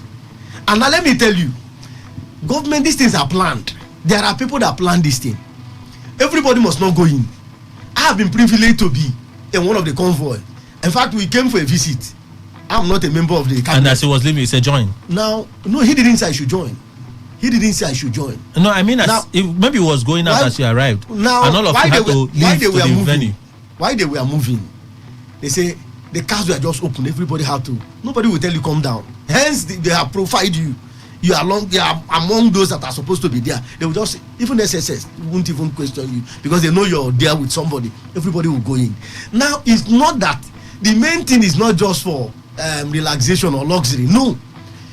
The essence of that thing is that to accommodate people that ought to be there. And I think sometimes we have seen a situation where people will be there. Some person will not be accommodated. Okay. So no, council, please. This is not a law court. We are talking about politics. Yeah, so that's exactly. This is my confusion. This is why I have a confusion and I have a concern. Yeah, let me. Nobody is saying that government should be demobilized. Yeah, okay. Nobody is saying that government should not be able to carry out its functions. Thank you. But what about the people? Can you have a government that says in 2023 we're still beating drums and carrying youths and women, tie wrapper, come to a location we want to cut ribbon to open road in 2023. Yeah. So when we build a factory, a world-class factory, we're going to shut down the state for 1 week. We're going to bring helicopters to move VIPs from one point to the next point because we're opening a factory. So how do we measure what we call real growth and progress as a people? How do we measure that? When we use the vehicles that executives in Nigeria use, some of those vehicles are not even available for Europeans in some of those positions to use. Kelly, but you see them living in the affluence. One of the visits of one of the missions to the governor's house, the woman didn't know when she said, "Wow, your home is so beautiful, Your Excellency." And he said, "Thank you." That is how it's his private home. Who told you that? His private home. Oh God. Have you gone to Trump? Isn't this the reason why people would kill to get into? Have you gone to Trump's home? Trump is a billionaire. Trump made his money out of government. No government in Nigeria is a billionaire. No. Can I say something? Let me respond. No, if you tell me, if the argument for the millions of people listening, have you been to Cyril Ramaphosa's house? Vice I don't want to be tied. No. I'm not in a millionaire who wants to be in a millionaire. When we hear some of these things, people tell me that we can't afford certain things. I said, are you guys kidding me? He was a local government chairman. Thank you. He was a chief of staff. Thank you. He was a minister. And now he's governor. Thank you. Don't fool yourself. Can afford it. There are certain things that the man can afford as a man. Thank you. But in the office of a governor, as a governor, it's different from that's himself. A different thing. No. So are we going? People talk about making the political offices less interesting so that they can be more about service. But when we see the flamboyance that is thrown at people, that's why young people will kill to get into the same position. Isn't that correct? Isn't that correct? Are you asking me? Yes, it's a question. It's not correct. It may be correct 2 ways. No, let me respond. Please do. Country like Nigeria is not a poor country. But the people are poor. No, that's what, even in America, people are still poor. 133 million Nigerians living in multi-dimensional poverty. People are poor in America. People are poor in Canada. People are poor. To the tune of 133 million. America is OE. Percentage of poverty in America has nothing to do with Nigeria. My brother, you live here in Nigeria. Both of us are mirroring here and there. Yes, so let's not make comparisons. I have friends that are crying. Let's not make comparisons. This morning. I just wanted to. No, let him just finish. Please. What I'm saying is that Cyril Ramaphosa and Ruto, the Kenyan president, have you seen Ruto before he became a president? Have you gone to his house? Have you read about his history? And go and check where he stays now. Now it is a platform that have come to stay in Africa. That is where we have seen ourselves. Okay. And of course, none of us can take it away. Now, yes, we can. The electorate is even gullible.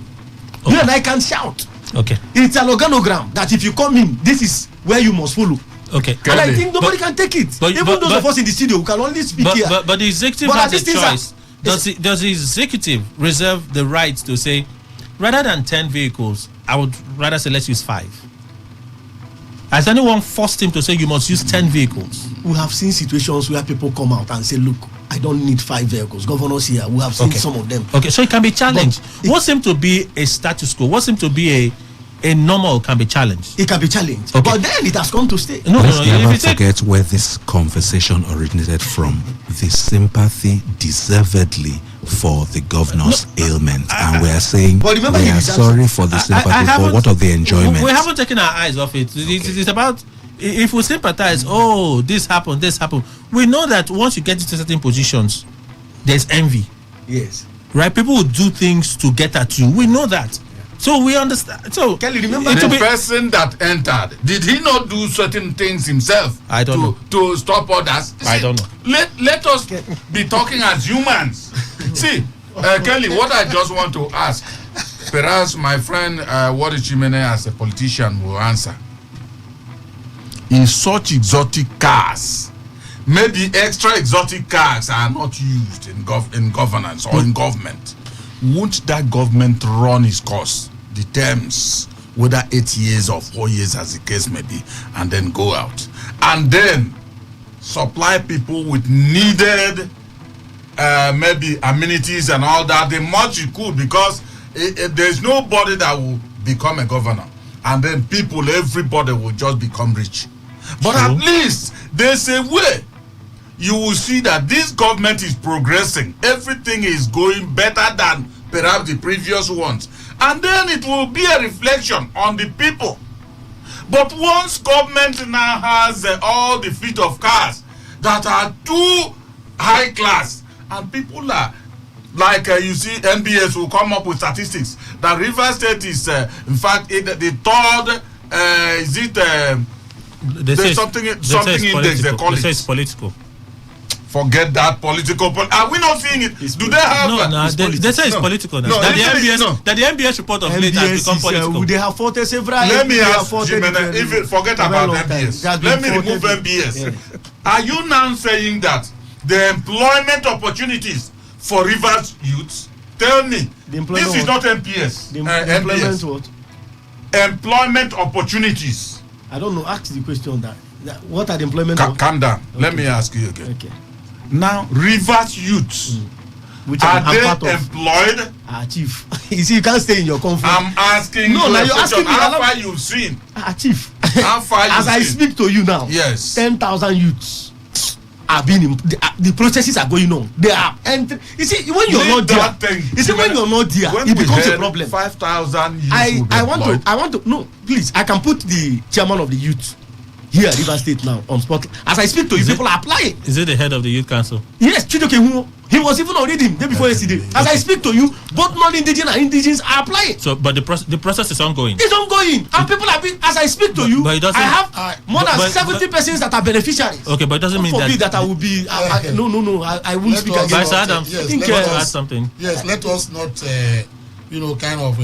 Digress from the topic. No, it's part of it in adding doom, sir. But even as it is, I want to say with due respect, okay? Let us be fair. Let us cut some slack for, the past governor of Rivers State, Yeso Wike. In the sense that if we look at it, it's like it's a personal thing against him. All governors in Nigeria, 36 state governors, that is, I'm periscoping the 36 of them, not just Yeso Wike, in terms of convoy etc. Now, if you look at some of the convoys of the governors, inclusive of that of Rivers State we're looking at now, I always saw some of these things, in this movie called Coming to America. You understand when you saw, riders, they come before, the convoy, the main convoy, to come and announce, that somebody, very big is coming up from somewhere. It is as the case may be. My opinion is that the governors or any governor at all does not need about 30 vehicles in his convoy from government house to Rumuokuta. He does not need that. See, Nigeria is the only country where I find out that governors do have both land, water and air special transportations for them, as the case may be, going around the same entity they govern as governors. Now, what am I saying? In the case of Yesowike, I have to be very fair, to an extent, to him. Now, I look at, the other day I took a tour of some of the projects that he, initiated. I went to the cancer clinic along Ekwere Road. Fantastic. Very beautiful facility. You see, not just the beauty of the place, I am talking about the facilities, they have there. State of the art. When I took some, some cancer patients there, when I took them there, I said, look, this is just world class. God bless you. If we have such in River State or maybe Nigeria, I don't think he would have traveled out from here, to Beirut at that time. Have you been to the government house clinic? The government have not been there. It's the best. I've not been there. It's the best. You see, also I've been to best in BMH. Africa. See, BMH, I've been to BMH. I saw what he did, but that does not, give him, that particular, benefit to begin to, stroll with an armada of, vehicles that will cost about 500 billion naira if you put the cost together. Not just himself, but all other governors in Nigeria. We have to curtail that. I cited section 124 of the 1999 Constitution. That is, the governors must not live beyond the prescriptions of that particular section. So whatever the governor does outside of that 124, for me, is something ultra virus and it's something that is not avoid, as the case may be. Right. So you find out what I'm saying. I'll round up right now.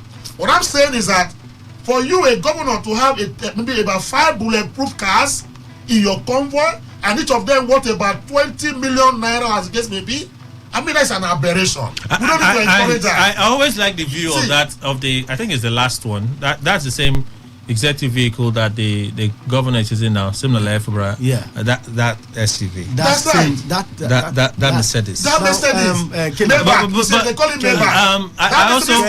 There is nothing bad. There is nothing bad against a governor using that kind of car. No, go and look at that of any of the leadership in the world. Let us switch. Gentlemen. No,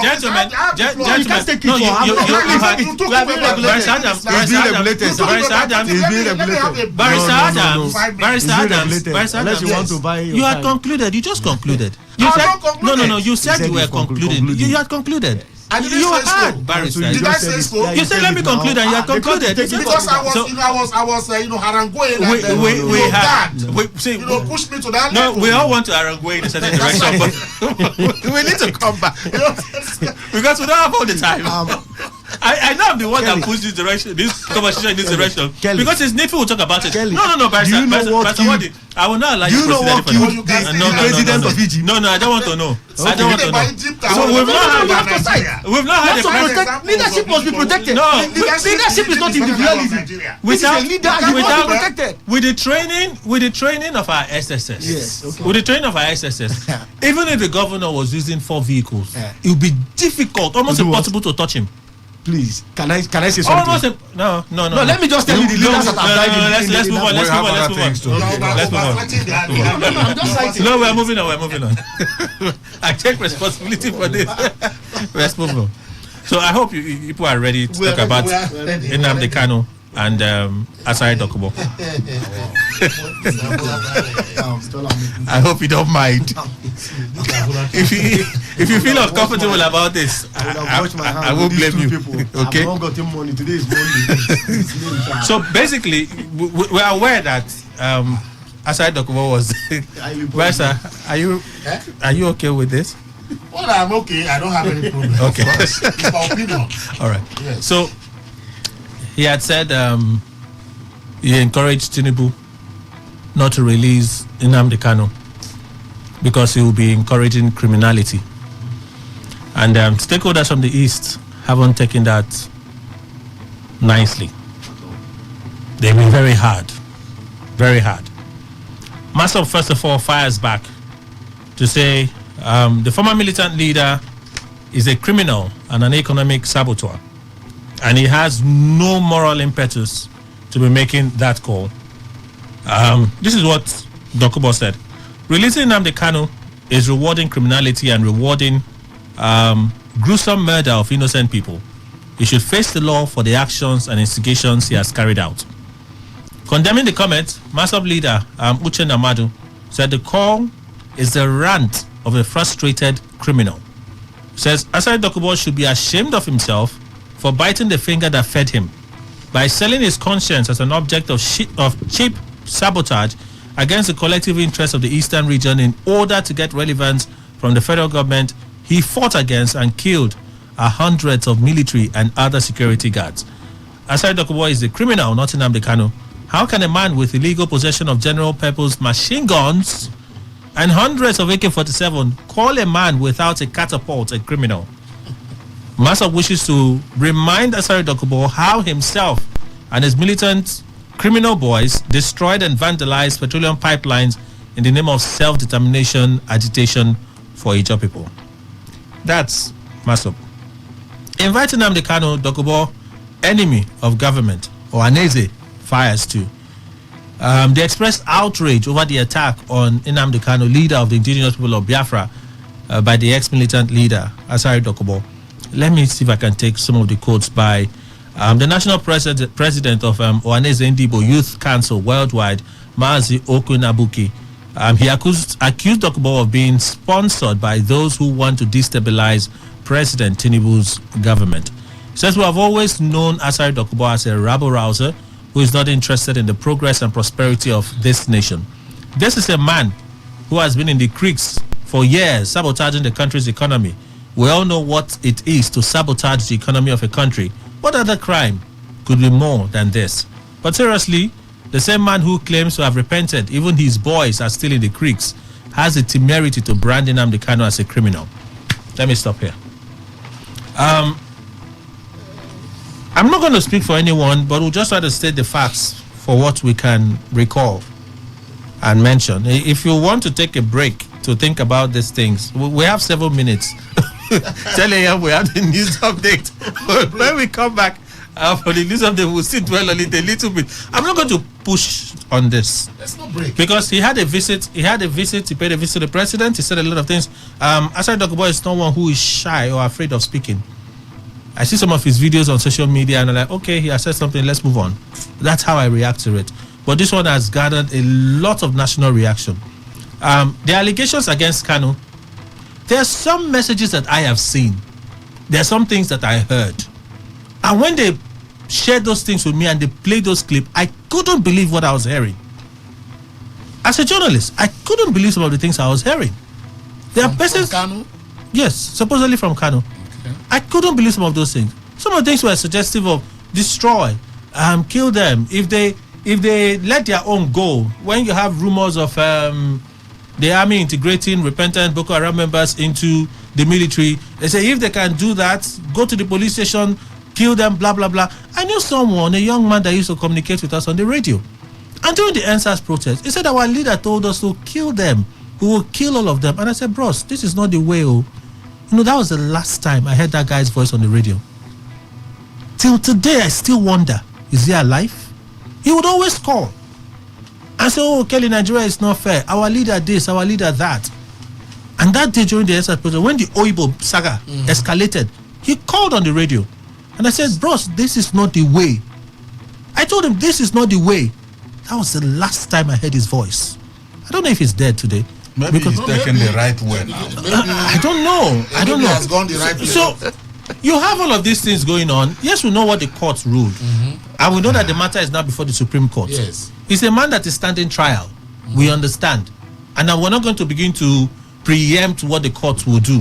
He's standing trial. There are allegations leveled against him. Someone else, let's not also forget that Dokubo is one who has been calling for the same Biafra.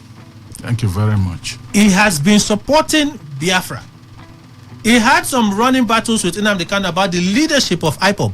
Thank you very much. About the leadership of IPOB, where he claims that he's supposed to be the leader of IPOB and not Nnamdi Kanu. He's had this back and forth accusation with Kanu, and nobody can begin to feign ignorance about these things. So you have tension between these two persons. One person appears to be in favors with the government now. He takes that to escalate some of the claims that he's been making. And the other side, they are not, of course, you don't expect them to just be clapping their hands and say, oh, it's Asari Dokubo at work. At this point, how do we begin to define the essence of the rule of law in setting people straight? Because I still remember that I saw the parade and I couldn't believe it. I watched for 5 minutes. grenade launchers, AK-47 rifle. They were marching in the streets of one of our community, and in fact the chiefs were clearing. As he approached, they were clearing. I said, "Chai, Kelly, the temptation to talk about this thing is so it's too much, but shut up." And I did. And you want all of us to shut up? No. So I'm just asking. We're not going to shut up about this. Bryce, what are you with us? He's okay, related to them. Are you sure? He wants to find out to answer. Bryce, are you sure you're with us? He's with us very much. Okay, so it's a very simple thing, Kelly. The rule of law is what the rule of law should be. Absolutely. It should not be one who is friends with one and enemy with another. How do we see the rule of law playing in Nigeria? Mr. Ndukwe. You see, Kelly, both Nnamdi Kanu and Asari Dokubo, if they go wrong in what Emmanuel Ndukwe at my age will understand to be wrong issues, I will say the truth. I remember vividly that this particular Asari Dokubo, whether it wasn't even at the time he was a militant leader. When everything had been settled, I think Nnamdi Kanu own came up. It was on the side of Nnamdi Kanu. I remember it very, very well. To the point that when the government also declared him, I'm talking about Dokubo, wanted, I heard, how I operate, I may not know the truth, but at least I heard, and it was everywhere in the country, that it wasn't Nnamdi Kanu, Saipop, and Nnamdi Kanu himself that gave him cover. Now, if all these things happen, the question that is agitating my heart now is, how has this relationship degenerated that you are seeing your friend that court has said released, and you are saying don't release him because it will amount to a reward for criminality? For me, in the eyes of Nigerians, both the action, because remember the videos you are talking about, hearing about Nnamdi Kanu, I also listen to such things.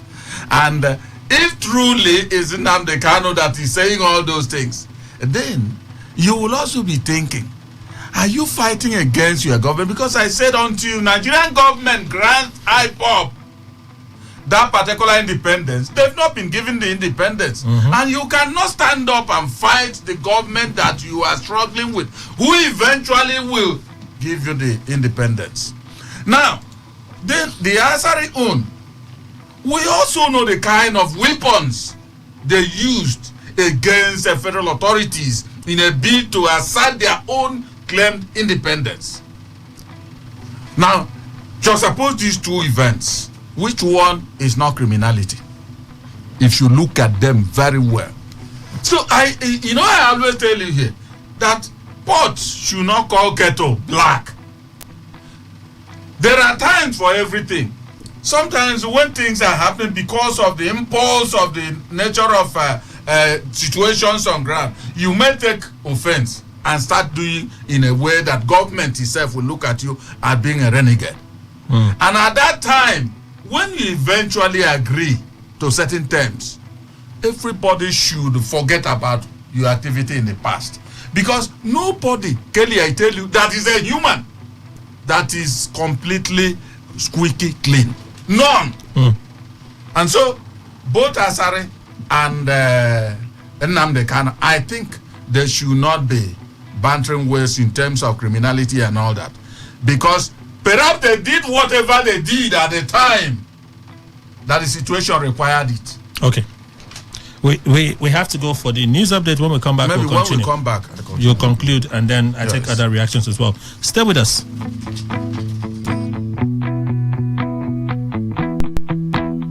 Every day, every hour, when the big stories break, depend on our 24-hour news team to bring you the latest. Today, 95.1 FM. Today, 95.1 FM. Port Harcourt. News update. Here is the news update on Today 95.1 FM. I am Kelly Ikemenchima. The indigenous people of Biafra has lambasted former militant Asari Dokubo for asking President Bola Tinubu not to release its leader, Nnamdi Kanu. Dokubo, who addressed reporters after visiting President Tinubu at the State House in Abuja last week, described Nnamdi Kanu as a criminal, adding that releasing him would fuel impunity. Reacting to the former militant leader's comment, IPOB, through a statement by its media and publicity secretary, Emma Powerful, said Kanu is not a criminal but a political prisoner for asking for the sovereign state of Biafra.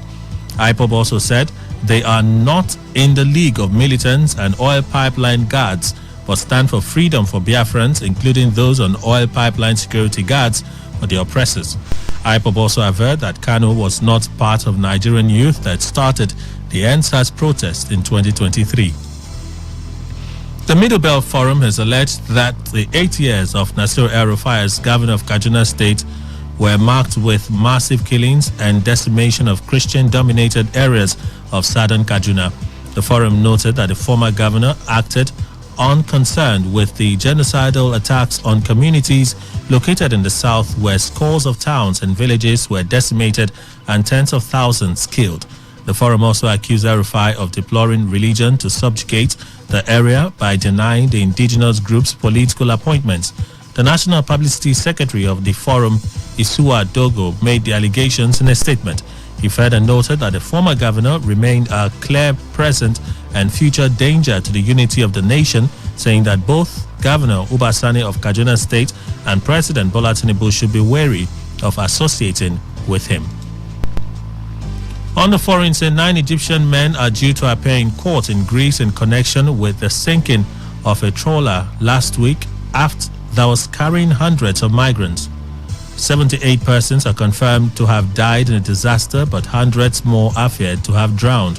The 9 suspects are accused of people smuggling and other offenses. They were arrested after survivors said they took turns steering the boat, giving orders and communicating with the Greek Coast Guard. The Greek authorities are facing mounting questions about whether it did enough to prevent the shipwreck. Napoli striker Victor Osimhen has now scored an impressive 17 international goals for Nigeria after scoring twice against Sierra Leone in Sunday's 2023 Africa Cup of Nations qualifier. Osimhen has now surpassed the likes of Samson Siasia, Ahmed Musa and Odion Igalo on the Super Eagles all-time top scorers goal chart. Recall that Nigeria defeated Sierra Leone 3-2 in the 2023 Africa Cup of Nations qualifier at the Samuel Doe Stadium, Monrovia, yesterday. Osimhen's brace and Kelechi Iheanacho's strike ensured the Super Eagles won against Sierra Leone. Osimhen is, however, behind the likes of Rashidi Yekini, who scored 37 times for the Super Eagles, Yakubu Aigbeni, Ikechukwu Uche and Obafemi Martins. And that's the news update on Today 95.1 FM. I am Kelly Ikemenjima. Good morning. Thank you for your time. This is Today 95.1 FM, Port Harcourt, voice of the people.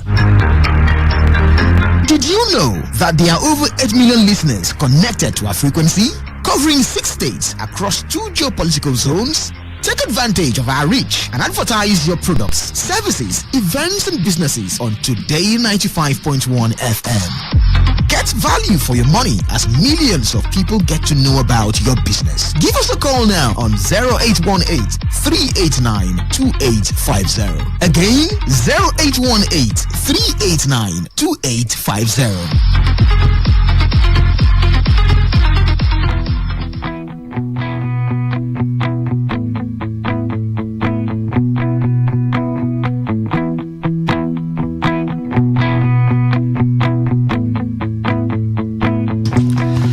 We thank you for staying with us. Let's pay some bills at this point. African Town Land and Properties in the studio this morning. Hello, sir. Good morning. Thank you for being here. Hello. Good morning to you. All right. So tell us first about African Town for those that may be listening to you for the first time. Okay. African Town is a global city created here in Port Harcourt on Lagua River State, a place to bring people from all over the world to live and enjoy the beautiful nature of Africa.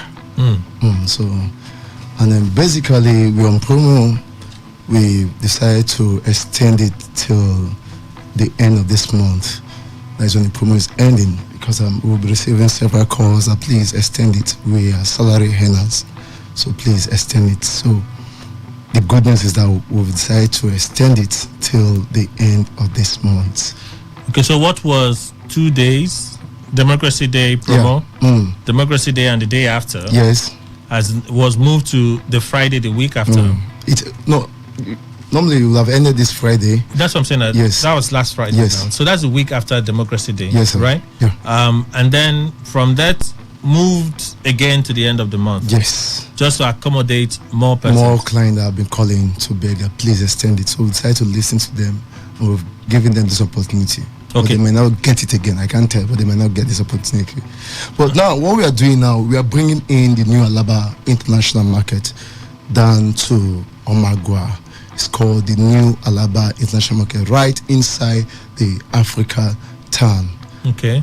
Alaba International Market is known as the new Alaba International Market. So we have spaces for lock-up shop, plaza, come in, buy, and develop. So we have space for this new international market known as the new Alaba International Market right inside the African town, aka the global city. So is the allocation different from those that want to buy for residential? Yeah. We have spaces for residential, like we name them. There are places known as South Africa, okay, Congo, Zambia, and Mali, all the Africa's nations. We name them inside the African town. So like a plot of land, if you're getting a plot of land from South Africa axis, is $1 million. Okay. Yeah, and so there are places for $399. That is what we are doing at the moment. For now, we are not selling South Africa.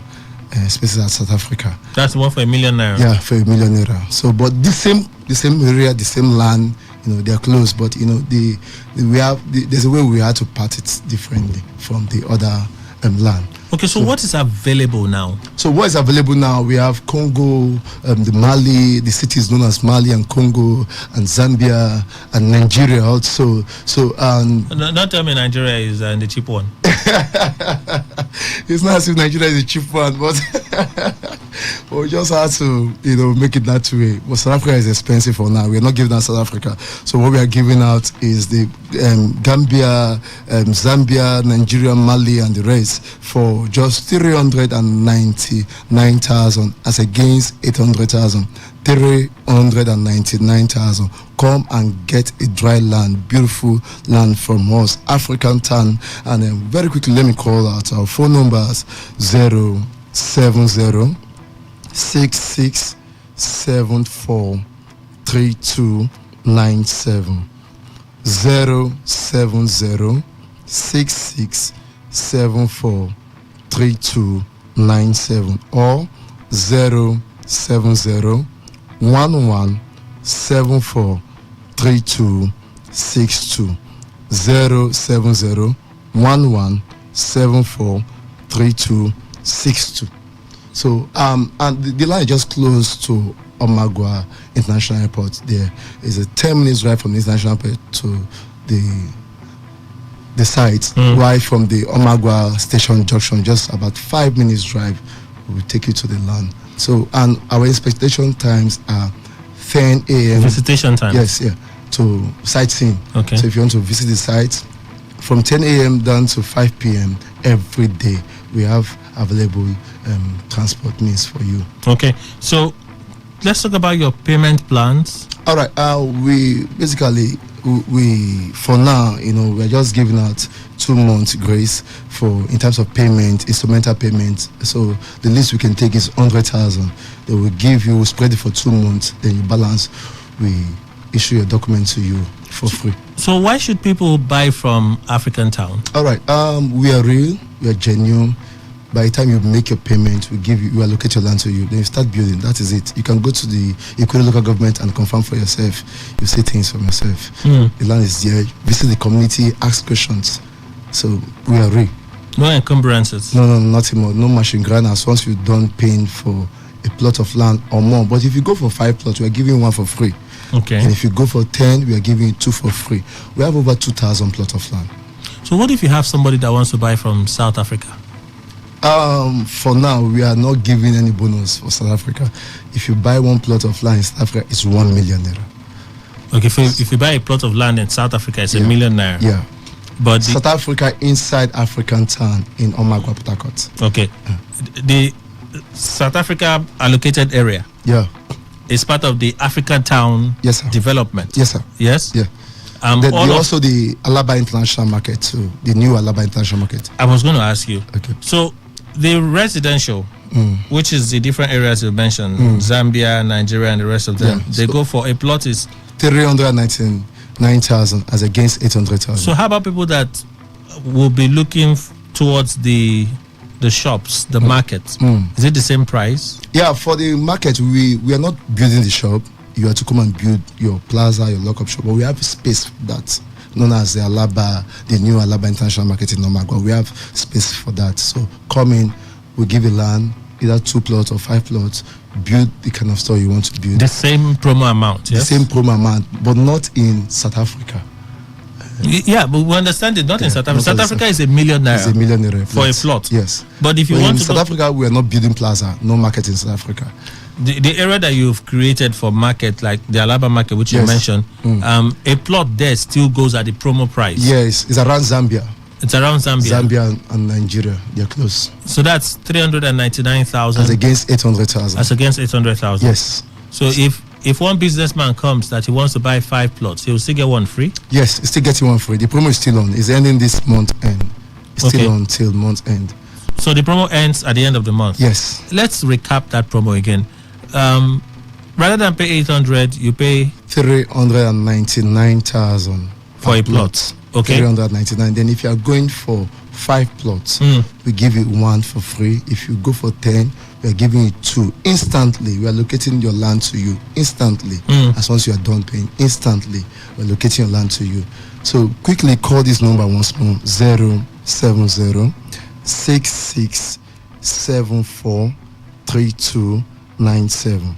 070 6674 3297. Portable dry land. It's for everyone. Okay. Kelly, I'm expecting you. Yes. I'm expecting you. Yes. I think you need over 20 plots of land. You're right. So now, what we are still doing, we still have spaces for schools, church. Okay. So if you're a school owner, come and get a land from us, as many as you want. If you need 100 plots of land, we are there to give to you. Church is 200 plots. We have it. All right. So those that pay installment, when do they take ownership of the when property? You're done paying. When you're done paying. Okay. But each time you make any payment, we give you a receipt. There's a receipt. As proof of payment. Yes. So, but when you're done paying, we give you a land. We allocate your land to you. You can start building immediately.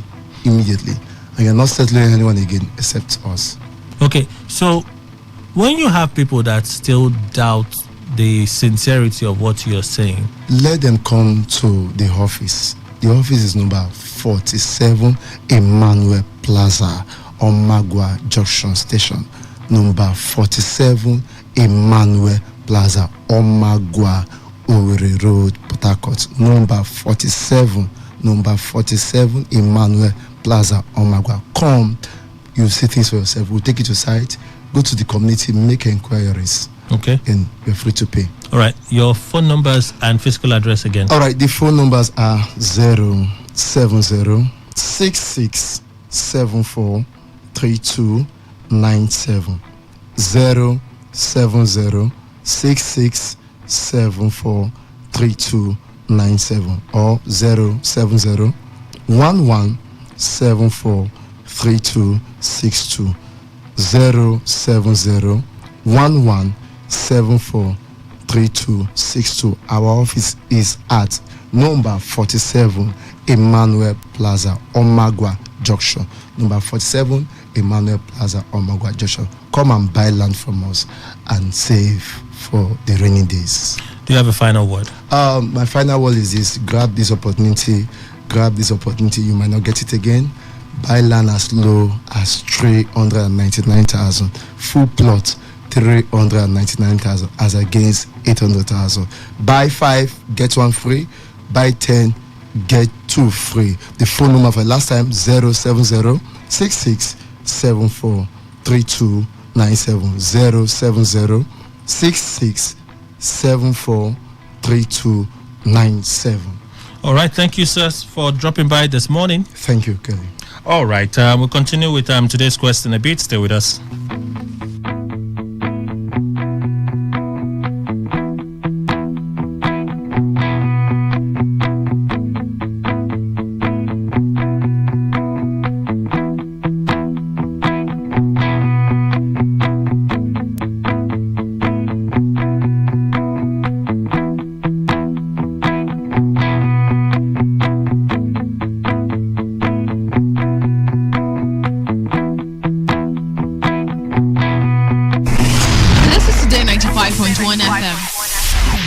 To copy this tune, press 9. This is Today 95.1 FM.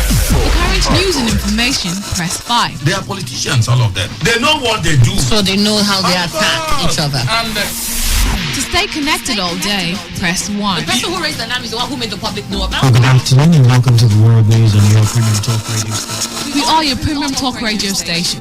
Today 95.1 FM, the station with a unique dial.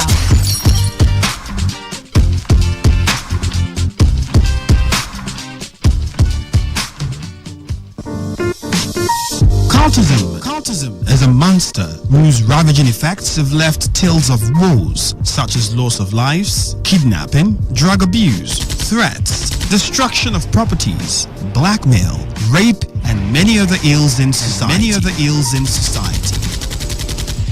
In our society today, poor parental training, peer pressure, poverty, quest for power and social identity are the leading factors that contributes to youths indulging in this act. Again, peace can be restored to our society only and only if we attach value to human lives. And this would bring about rapid development to our community. Say no to cultism. This message is brought to you by Today 95.1 FM, Voice of the People. Some people will carry human head in their boots and they will not charge them because they are collecting bribe. When they go collect salary, then go say government need to pay them bribe. All these taxi drivers safe. They don't even get papers. Even driver's license safe, they no get. You back there. Hold on, Jay. Their cars are in bad shape, very, very bad shape. They have no ethics of driving. That is why they will continue to bribe so that they can have their way. I could shoot you down. I will shoot you. Headlights, you no get. Side mirror, you no get. Motorway to where they carry animal. Now you take put for road to carry human being. You don't even wind the motor when rain they fall. You no get conscience at all. Take, you be number 15. You be number 5. More than enough for them number. Let's allow them do their job. Do not obstruct justice by giving or taking bribe. Avail yourself a check. Even you, Oga driver, stop reckless driving and always update your papers. This information is brought to you by Today 95.1 FM, Voice of the People. Officer, give me change. Now 1,000 I give you. Okay, all right. All you need to know about this one is that 95.1 FM. Such a unique style. All right, well, thank you for staying with us. Let's continue on opinion poll. We'll wrap this off real quick, and then we'll turn our attention to real talk. Let's have Mr. Ndukwe conclude on his thoughts earlier. You said if crimes have been committed by both parties, yes, the law should be such that both should be made to answer. Yes? Yes. But again, I think all these banters of against this one and against the other one will not help us. I think what we should look for is a middle ground on how to make peace between them and all that. But for me, I think whoever his person is in prison, for instance, and government, the court, let me say, court has made effort to say release him for whatever reasons, and then another person on the sideline say don't release him.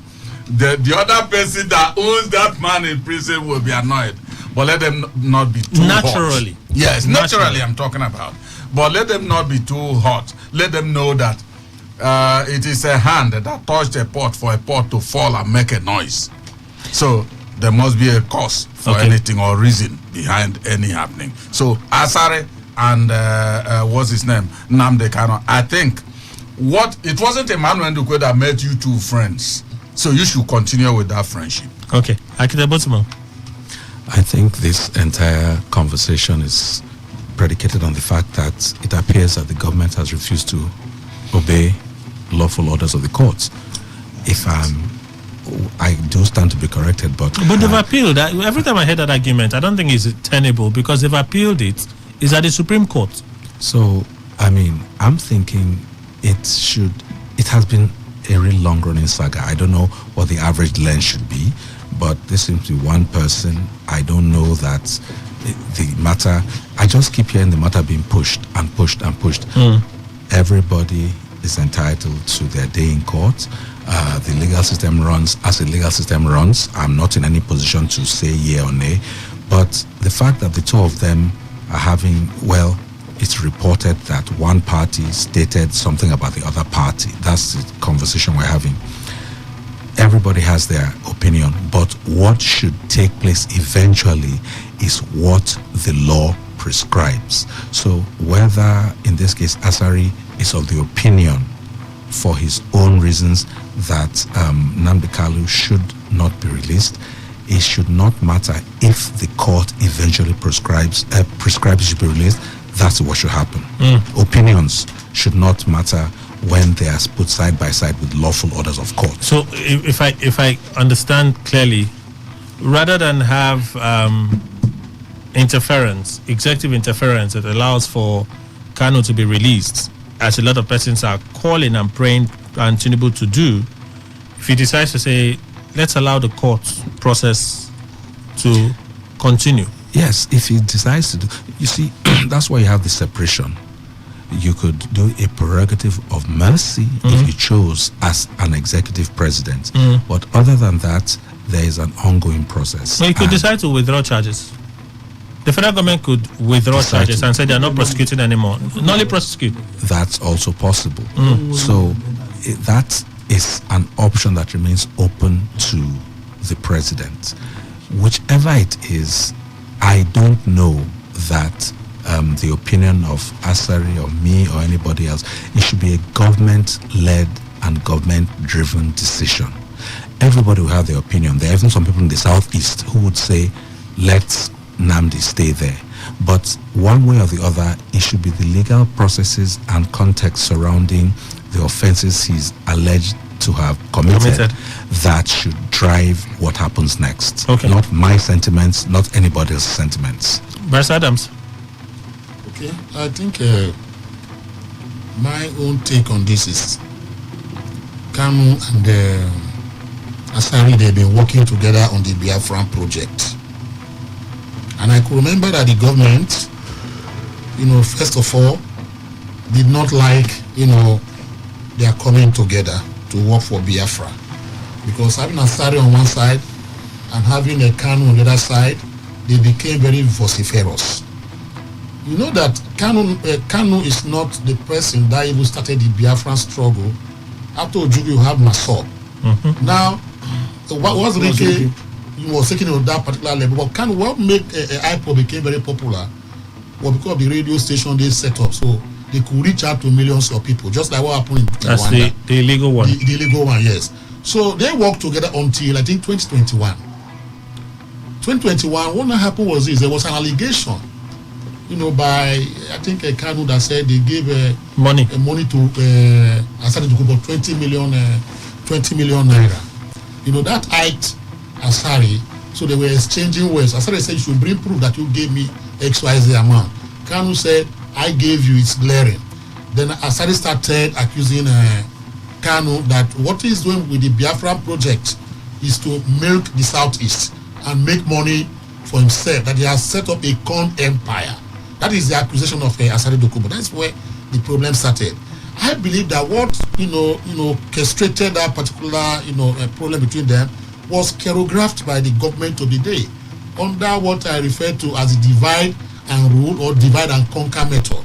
What the Latin people say, divide et impera. You understand? So that was, they break into their ranks because they knew that if two of them should form an alliance like they were doing, it's going to be a problem for the government to curtail us at that time. You remember that to able spite, Nnamdi Kanu, Asari had to go and, constitute what they call Biafran customary government, where he said he was the head of that government. To the extent that one Uche Mefo, who was a staunch supporter and backer of Nnamdi Kanu in IPOP, had to cross over from IPOP and now joined Asari Dokubo's BCG. You understand? So that hyped, Nnamdi Kanu. And the vacuum created by Uche Mefo was the one in my powerful field, and the man in abroad, what's his name? Ekpan Samuel Ekpan failed. So this has been the problems they've been having. Now, I have looked at it. There was a time Asari Dokubo had, a press conference.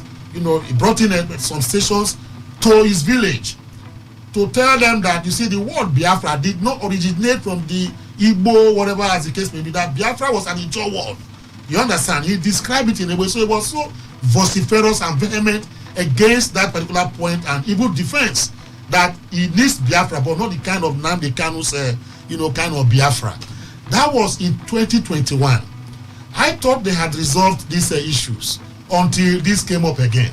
Now, let me tell you, divide and rule method that governments do use to break the ranks of, people who want to go for emancipation, to get freedom for their people, economically, politically, etc., as the case may be, is that government will always break their rank. Why? For instance, why should Tinubu, for instance, invite, Asari Dokubo on one hand to come to Aso Rock? Why shouldn't he not? I'm just trying to ask a question. He has the right to do that. But what I'm saying, there's a reason. It's on purpose. It was on purpose. Because you find that this happened because of the fact that the Igbo, what they call Aka Ikenga, the intellectual house of Igbo people, and some of the governors were already clamoring that Nnamdi Kanu should be released. And they were calling on Tinubu, to do what now to release Nnamdi Kanu. So I'm sure that Tinubu has been under tremendous pressure. So what he did now to dazzle and create that semblance of divide and conquer and divide and rule, he brought Asari Dokubo into the picture. It's just my opinion. This conjecture may be a bit extreme. No problem. Because the body language of the president in recent times has been fighting oil theft. Absolutely. It has been fighting oil theft. How do we shop? How do we increase our revenue? And Asari Dokubo, is one who is at the center of what they call pipeline surveillance and all of those. I agree with you wholeheartedly. What I'm saying is, but it's not the only one. If you want to fight oil theft, etc., and you want to use state actors, you understand what you do now? You invite all of them. But we'll get to that. That's a conversation for real talk proper. I'm just trying to hit on that. Okay. Now let me quickly put this so that others can have a bite. Now when this happened, naturally, like my brother here said, that when you say somebody is maybe wanting to release some, say don't release him, it's going to cause some eruptions in the area of that particular person. Now, this is where statesmanship has to come in. On the part of who? On the part of president and the government, federal government of the day. Okay. The way they tackle this will now become. You see, Abraham Lincoln did not just become a great president of America because he became so great and important because of decisions he took at that time to stabilize the ship of state. Okay? So in this particular instance, I am just asking. I know that the legal apparatus, to release Nnamdi Kanu is ongoing. Supreme Court is this as the case may be. Now, if they give their judgment, either this way or this way, if it goes against Nnamdi Kanu, then the government can now make a pronouncement to grant him that prerogative of mercy, even as the case may be. You understand the point now? Okay. Now, the second one is this. For every decision of this nature, there's a political solution to it. Of course. If you look at, I compare Nnamdi Kanu's case to a man in Turkey they call Abdallah Öcalan. Barrister, you need to conclude so that we can take... It's a matter I follow. You see why I'm so... I follow it. If you, I think I'm going to be doing this now, sending some of my whatever to you on this issue so that you can see. Because I know about it a lot, as the case may be. So let me round up with the purpose of this discourse today, this morning. I am saying that I'm calling on the authorities. I am saying that to have a political solution to every issue that abounds in Nigeria. So what would that solution be? The solution for me is that number one, the president can do what they call doctrine of necessity, even though the matter is what the court, and find a way around to release and grant Nnamdi Kanu, freedom to go back to his house, and let us start healing the wounds that is on the land. Okay. If you want to follow legalese, it might take another 2-3 years for it to conclude. That is just my take on this. At the Supreme Court, would it take that long, Barrister Wadi? If the matter is at the Supreme Court, would it take years? The Supreme Court is just going to hear what the lower courts establish, yes? It's not going to take time, but depending on the facts, we've seen matters that are in Supreme Court that took some years. True. And it doesn't mean that they will accelerate it. And when you look at the Nnamdi Kanu's case, it's becoming more complex. The enigmatic nature, because of the position of different people coming out from religious and ethnic background. And one would have even asked the matter. There is a prima facie. If there is a prima facie evidence, the only is on the federal government to prove. They are the ones alleging that this young man has committed a treason. Yeah. So he that alleges must prove. And when you look at the rules of evidence, one will begin to ask on daily basis. Federal government is amending charges. Though you can amend charges at any time, the court allows that at every point. But it's becoming similarly frivolous. When it's because for me, I think the world is watching at Nnamdi Kanu's case. If you look at the Oscar Pistorius case in South Africa, that matter was well accelerated. And before you know, it was given a nail on the shoulder. One begin to ask, this is a man, and what even amount to treason? If you say treasonable felon, this man has committed a treason. It is even within the eyes of the court. Now we have to prove. And the question I'm asking again is that you have gone to different courts. The last time Mike Ozokome had to plead, say, look, please, at this point, federal government can even enter a nolli prosequi. This is not the first time we are seeing people commit. After Nigeria is one of the signatories to the Rights People's Charter. The international charter we talk about today. I'm not advocating for Nnamdi Kanu. Of course, a lot of people have died in cause of this agitation. This is not the first time we've ever seen such a cause. In Zimbabwe, we saw where a man called Takoro, stood up and fought against the government of Zimbabwe. And as Mananangwa had to come in under the former president of Zimbabwe, Mugabe. The man was granted, a prerogative of mercy. Because we must understand the fact that people must agitate. We are living in a sane society. If we are running a democracy and people feel that they have been marginalized over the years, people will come out and speak. And I think the only way we can heal. My problem is that why should Asari even come out to even say that? But he had an opportunity. Now, what I'm saying he had a national media right in the same building where the president was. Of the fact that the military we're going there. Now, what I'm saying is that there would have been, there is political position to this. That's why I say there is a twist. You can't take it away that opinions like this, Mr. President can take it for a good cause and say, look, somebody can come and say, please don't release this young man. If he comes out, it will affect your government. And gossip is part of politics. And depending on the closeness of the person to the president. Look, when you look at the handshake and how he came in and how, of course, you can't take away that when such a gossip comes, it will be welcome. And they are in the same struggle. If you and I were fighting for a struggle, and all of a sudden government comes in, and I decide to leak some information to the government, I can tell you for sure, government will take me to I'll be so relevant to government. They want to hear from me because I'm already in course. I'm already, they understand that he has told them that he has been there within the creeks. They have been fighting over the years. Do you understand me? And that the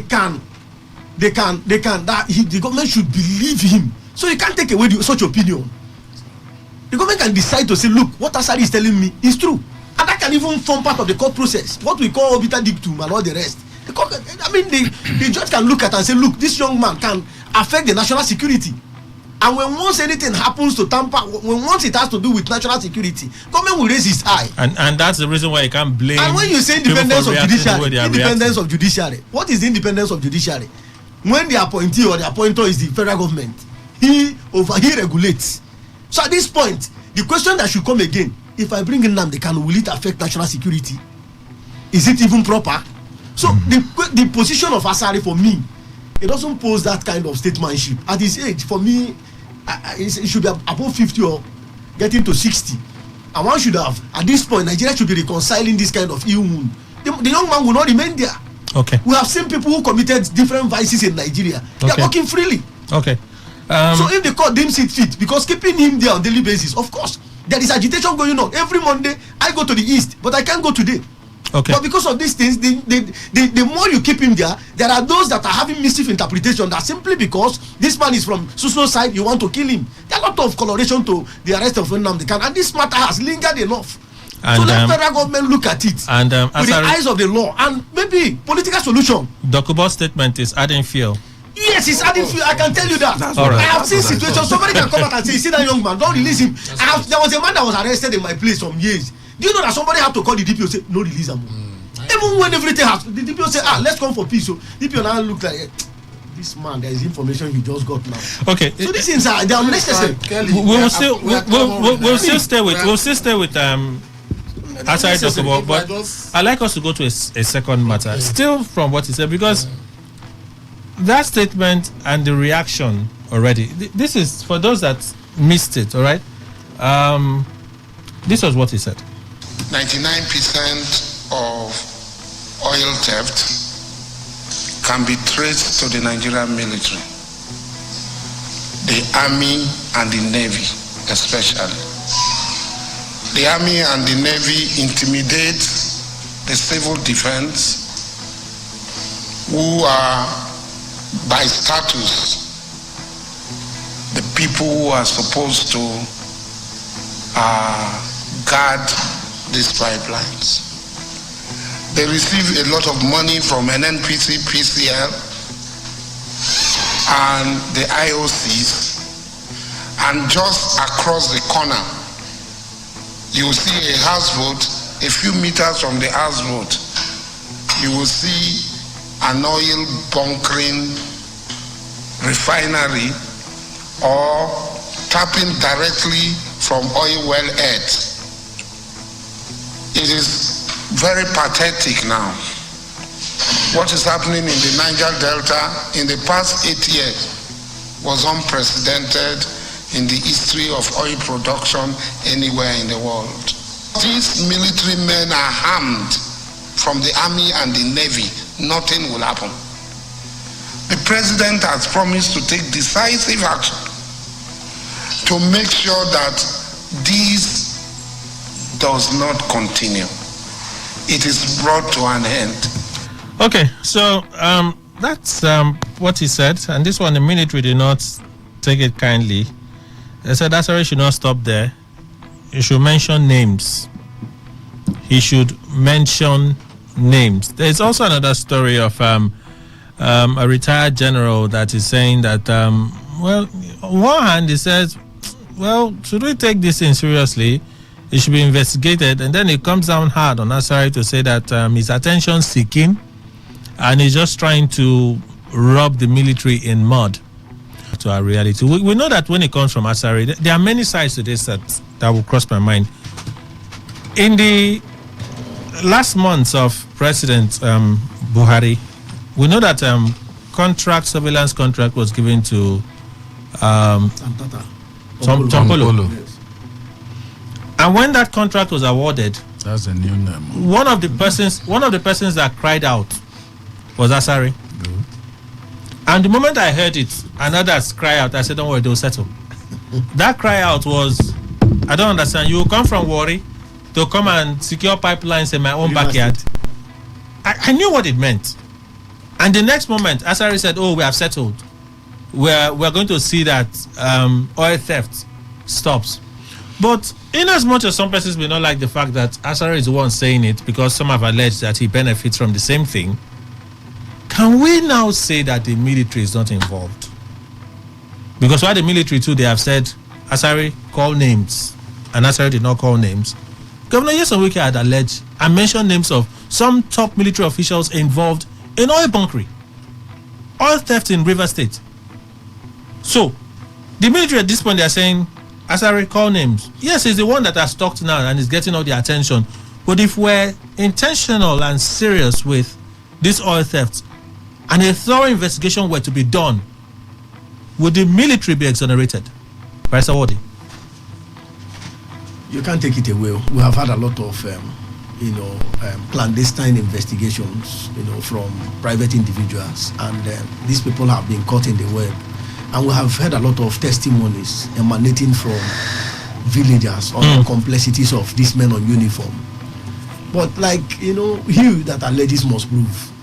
And of course, for you to prove, these are people on uniform. Sometimes their badges, names are not written down. And of course, you can't pick at anything. All you need to do is that it's like a military man that you're caught inside body camp. Maybe in course of it, you were drilled by a military man. You can't, and maybe you went to court and said, look, I was beaten by a soldier, drilled and flogged and all the rest. And the court is saying, please, can you get the soldier that? How do you subpoena them? You only just say it's the military man, and it goes to nowhere if you can't identify him. If you are beaten by a soldier inside the body camp, what is his name? Is his name Abu? Can you go and get Abu? And you have close to 200 Abu. So you should mention names. That is why I said it will be very difficult. We know that in as much as these things have been going on over the years, not only in Niger Delta, we have heard about testimonies, complexities in terms of even where they might go. These guys go there, and sometimes when these people are caught, you remember what happened with the civil defense, where they said that most times when this oil are caught in their, millions of barrels, the way of disposing it, sometimes they sell it. Recently, we had altercations here where somebody had to come on media that they sold.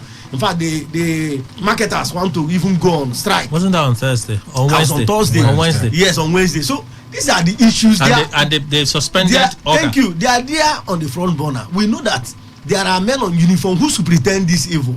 But how do you identify them? Even when you look at their faces, you can't even say it. So it takes a God to even come out. I praise Asari for that. But the issue is that you don't just come out and you have to identify. So it becomes so difficult. The only thing is that over the years, there are a lot of evidences pointing to the fact that these guys are the ones who pretending over this, evil. You remember the soldiers that they disarm. They removed their uniform. That's what. Took their weapons. A sergeant or even at constable, what do they call it? Just a lower rank officer. Before you know, you see him with a protruding stomach and exotic cars. Then you begin to ask yourself. Not during the oil. Now the question is that we are from River State. I've not seen oil before.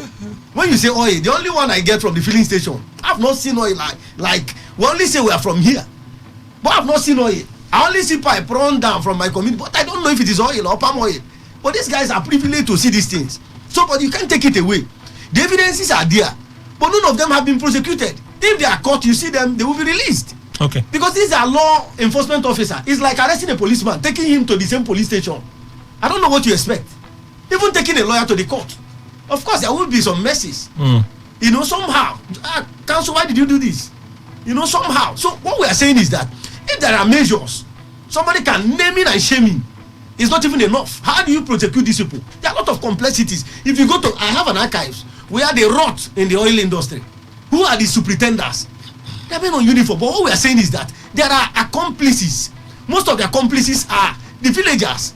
The insiders they have correspondents. Those that get this thing for them and they inform them, because you don't expect the military to go to my village. Somebody must show them the way. I was speaking with someone that is into bunkery, and it was on radio.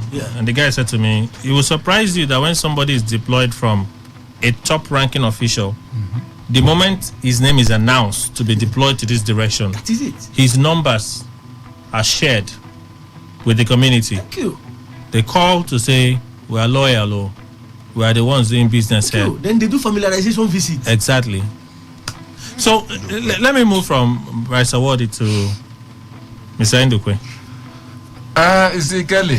Let me just ask this question. Okay. I was listening to Tony Cole yesterday, and he said we need political will. Yeah. There are two sides to this, which I absolutely agree with. It was just apt. You have those on top, the big boys. Yeah. And then you have those, because they account to them, the lower ones. Yes. Those on the field at different levels doing the thing. If we had addressed the issue of poverty, you create jobs for a lot of these young people, you will not have them doing what they are doing. Even if you have them, you have them in reduced number. That's true. In reduced number. But you don't address the poverty issue. There's a lack of political will to deal with everyone involved in that unfortunate value chain, And if we were to look at the value chain critically, some of the persons making the allegation today, even they too would have been mentioned as beneficiaries in that same chain. So, do you think that Tinubu does he strike you as one? They call him Hurricane Tinubu now. That's what I hear, Hurricane Tinubu. Can he hurricane the oil theft industry? You know, Kelly, no matter how an ocean might be very fierce, that's talking about his currents, it cannot push out a hippo. A hippo will just get in and then cross. And that is one thing I want to tell you that, you know, I don't know, maybe because it's coming out from an Asare's mouth that we're looking at it as something spectacular. For me, not really. Good. Almost everybody have been making this kind of allegations. Even the people you see at any place on the ground, now policing maybe flow station or whatever, they will tell you that, you see, that bunkering site away from that flow station is manned by soldiers and all security operatives, including what do they call this, NSCDC. That these people are the only, even the ones you see that the badge will come and then carry and all that, that they facilitated everything like that to happen now. And that is how they have also made him shut up his mouth. No matter how powerful you are, you cannot be more powerful than an institution, especially like the military institution. If Asari opens his mouth, he will also run into problems. Like they've started. Yes. So he will keep quiet and the case will end there and the business continues. So the president can't do anything. You don't see the Hurricane Tinubu effect. See the Hurricane Tinubu, that's why I brought in the current of the ocean. I told you that the hippo, the current, no matter how fierce, cannot push out the hippo. It will just move in and cross. See, Tinubu, no matter how hurricane he may be, will require evidence in terms of going down the whole hog and saying, General Yakubu, General this, or Brigadier this, Brigadier General this. And once you do not supply that, Tinubu will look at this. And he wants his government to keep on running for 8 years or 4 years. There's a way he will do, he can be toppled. By the same military. Of course now, see, it is good, anybody, it's good if you see as I am. I know my boundary. I do not cross that boundary. Because if I cross it, whatever happens to me, I have to blame myself. So Tinubu will also apply that philosophy and look at the whole thing. Ansari, my friend, has told me this. Ansari, thank you very much. You know, there's a way we'll react, we'll run into a problem, even though we are the president. So for me, Kelly, this thing, there is nothing much spectacular from what Ansari has said. Others have been saying that. I could before we get to Bryce Adams, let me just ask you. So, if you're listening to Mr. Ndukwe and Bryce Awadi, it seems as though this is something that we all know. Once their names are mentioned, they come out swinging. Oh, call names. Oh, call names. But is it possible that the military hierarchy is oblivious of some of their men doing some of these things in the creeks? Typically, we always have heard the statement, he who alleges must prove. So correctly, if you have allegations, you did need to provide proof. However, the proof is in the missing oil. Around here in Port Harcourt, for some months, we had a situation where water pipes were being laid inside the city, various parts. And everybody can attest to the shadement carrying some of the bigger pipes, disruption. So it seems impossible or improbable for me to hear that security forces on ground are not able to notice when pipes are being joined to various trunk lines and tapping oil in the 10s and 20s and 50s of connections. So listen, it is he who alleges must prove. That is not doubted. But I think the security forces generally should also hold up a mirror in front of themselves and benchmark their performance against the economic damage being done to Nigeria. So it may not be a situation where we need to ask a person like Asari or anybody else to come and show, is the military as a body, the same military that is able to point directly at Asari is the military able to point at the economic sabotage and see their role in either preventing it from happening or sitting down with their arms folded. I know too many good military and honorable military and other security people, so I will never use a broad brush to tie all of them. But it is also their responsibility to self-govern and self-regulate and give us better performance so that we don't suffer these massive degrees of economic damage that are affecting Nigeria's economy. It's one thing, your ego may be bruised when a person points fingers at you, but that could also give you, and you will come out swinging and you push back. It's human, even an organization. But after the initial bluster, it's useful to go into your inner room and assess for yourself, could there be a gem or more than a gem of factual truth in what is being? How did he come about this presumption? That is what the top person should be asking. Is it possible, forgive me for interjecting, absolutely, when you know that you benefit from something and somebody talks, you just come out with a statement in denial? Let it not be that your silence will be acceptance of that statement as being true. That is. And then you move on, because I still wonder how the military, they keep denying. A governor accused them. A very influential and powerful governor in Nigeria, he accused them. He called names. I know. The military said they were going to investigate. The outcome of that investigation, they never told us. And up till today, they are getting the latest accusation. So after a while of enough smoke, you should go and look for the source of the fire. I don't think nobody has ever accused Nigerian footballers of being involved in oil bunkering. I mean, look at them, they're on TV. Nobody just got up and said, all Nigerian footballers are the problem in Nigerian bunkering. There is a consistency about these accusations that is centering around some of us, where some of these people are. Otherwise, they don't sound credible, because yes, people say they see things and nobody seems to be being punished.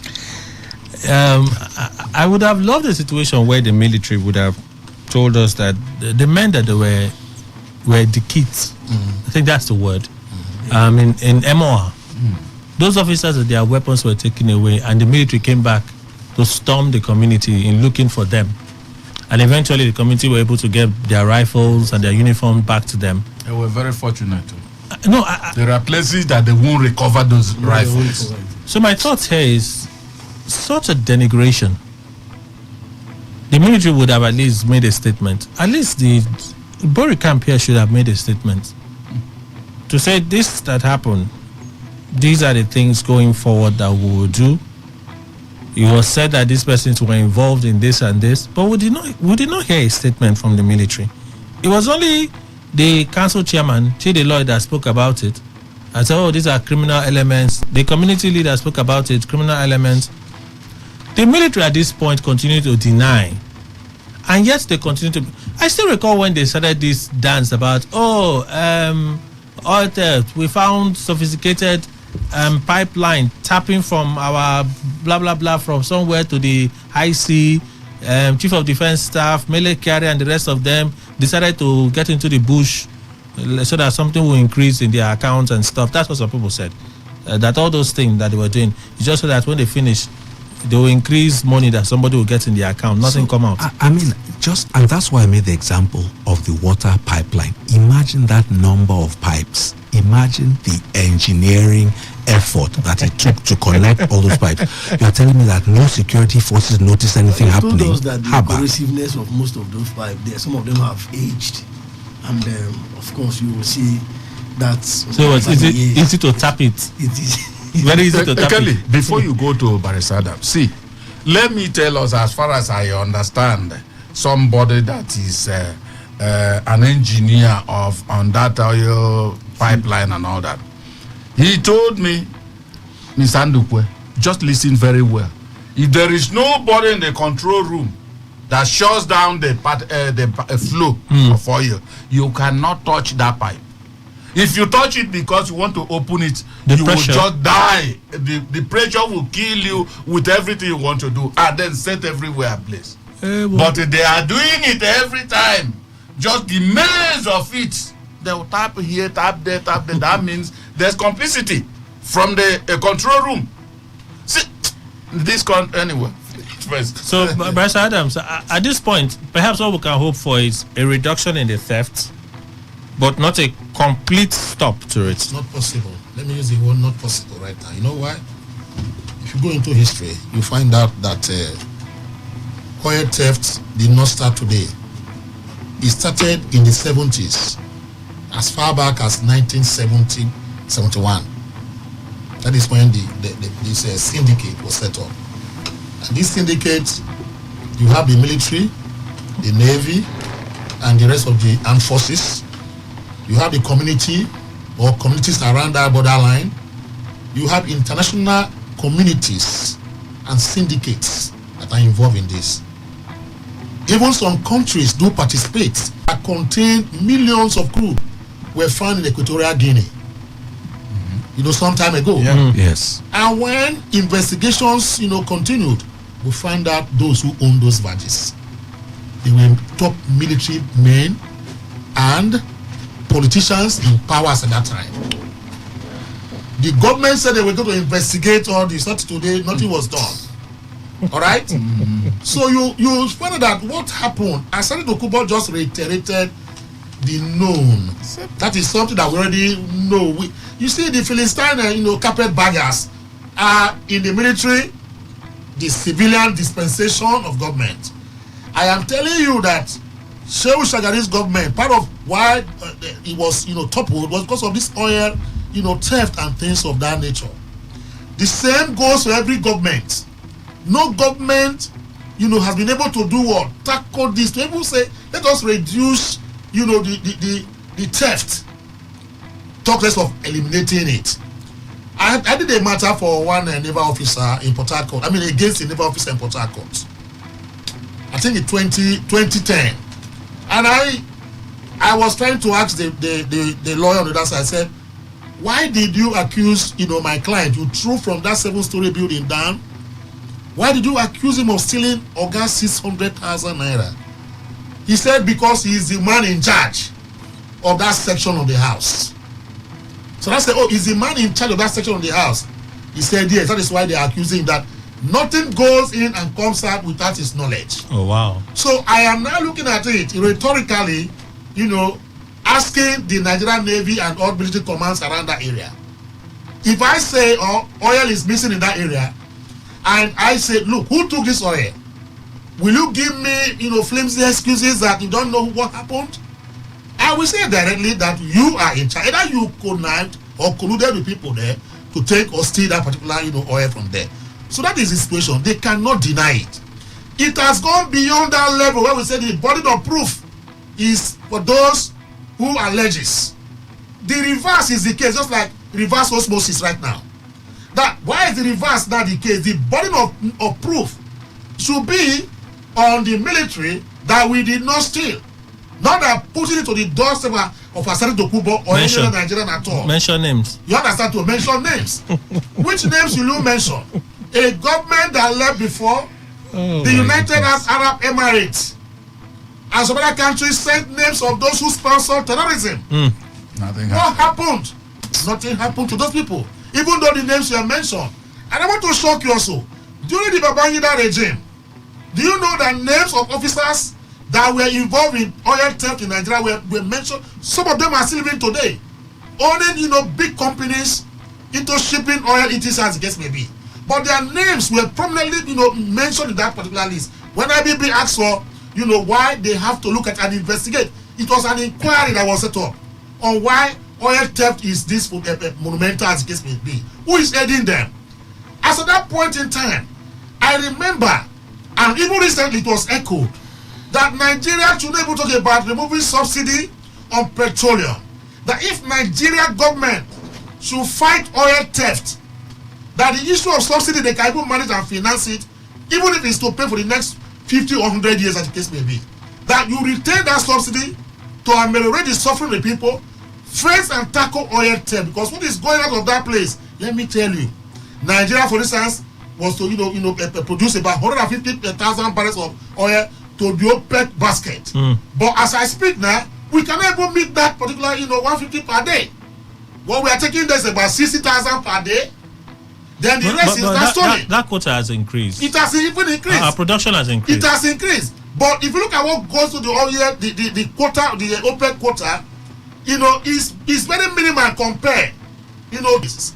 So Bozima was talking. He mentioned about the economic sabotage. That it will be good that the military tells themselves the truth. Use, as it were, a mirror to examine themselves. The economic sabotage there. You see, nothing will come out of that. You know why? Even in the National Assembly, is the economic sabotage not happening there? When you had off your mic and all that, and that case died, it was under the ministry supervised by a minister. Who is now Senate President? Thank you very much. And again, the legislators, all of them, they tried to say off the mic. And as the mic was off, completely, the case is off to everything. Now, you also look at the NDDC.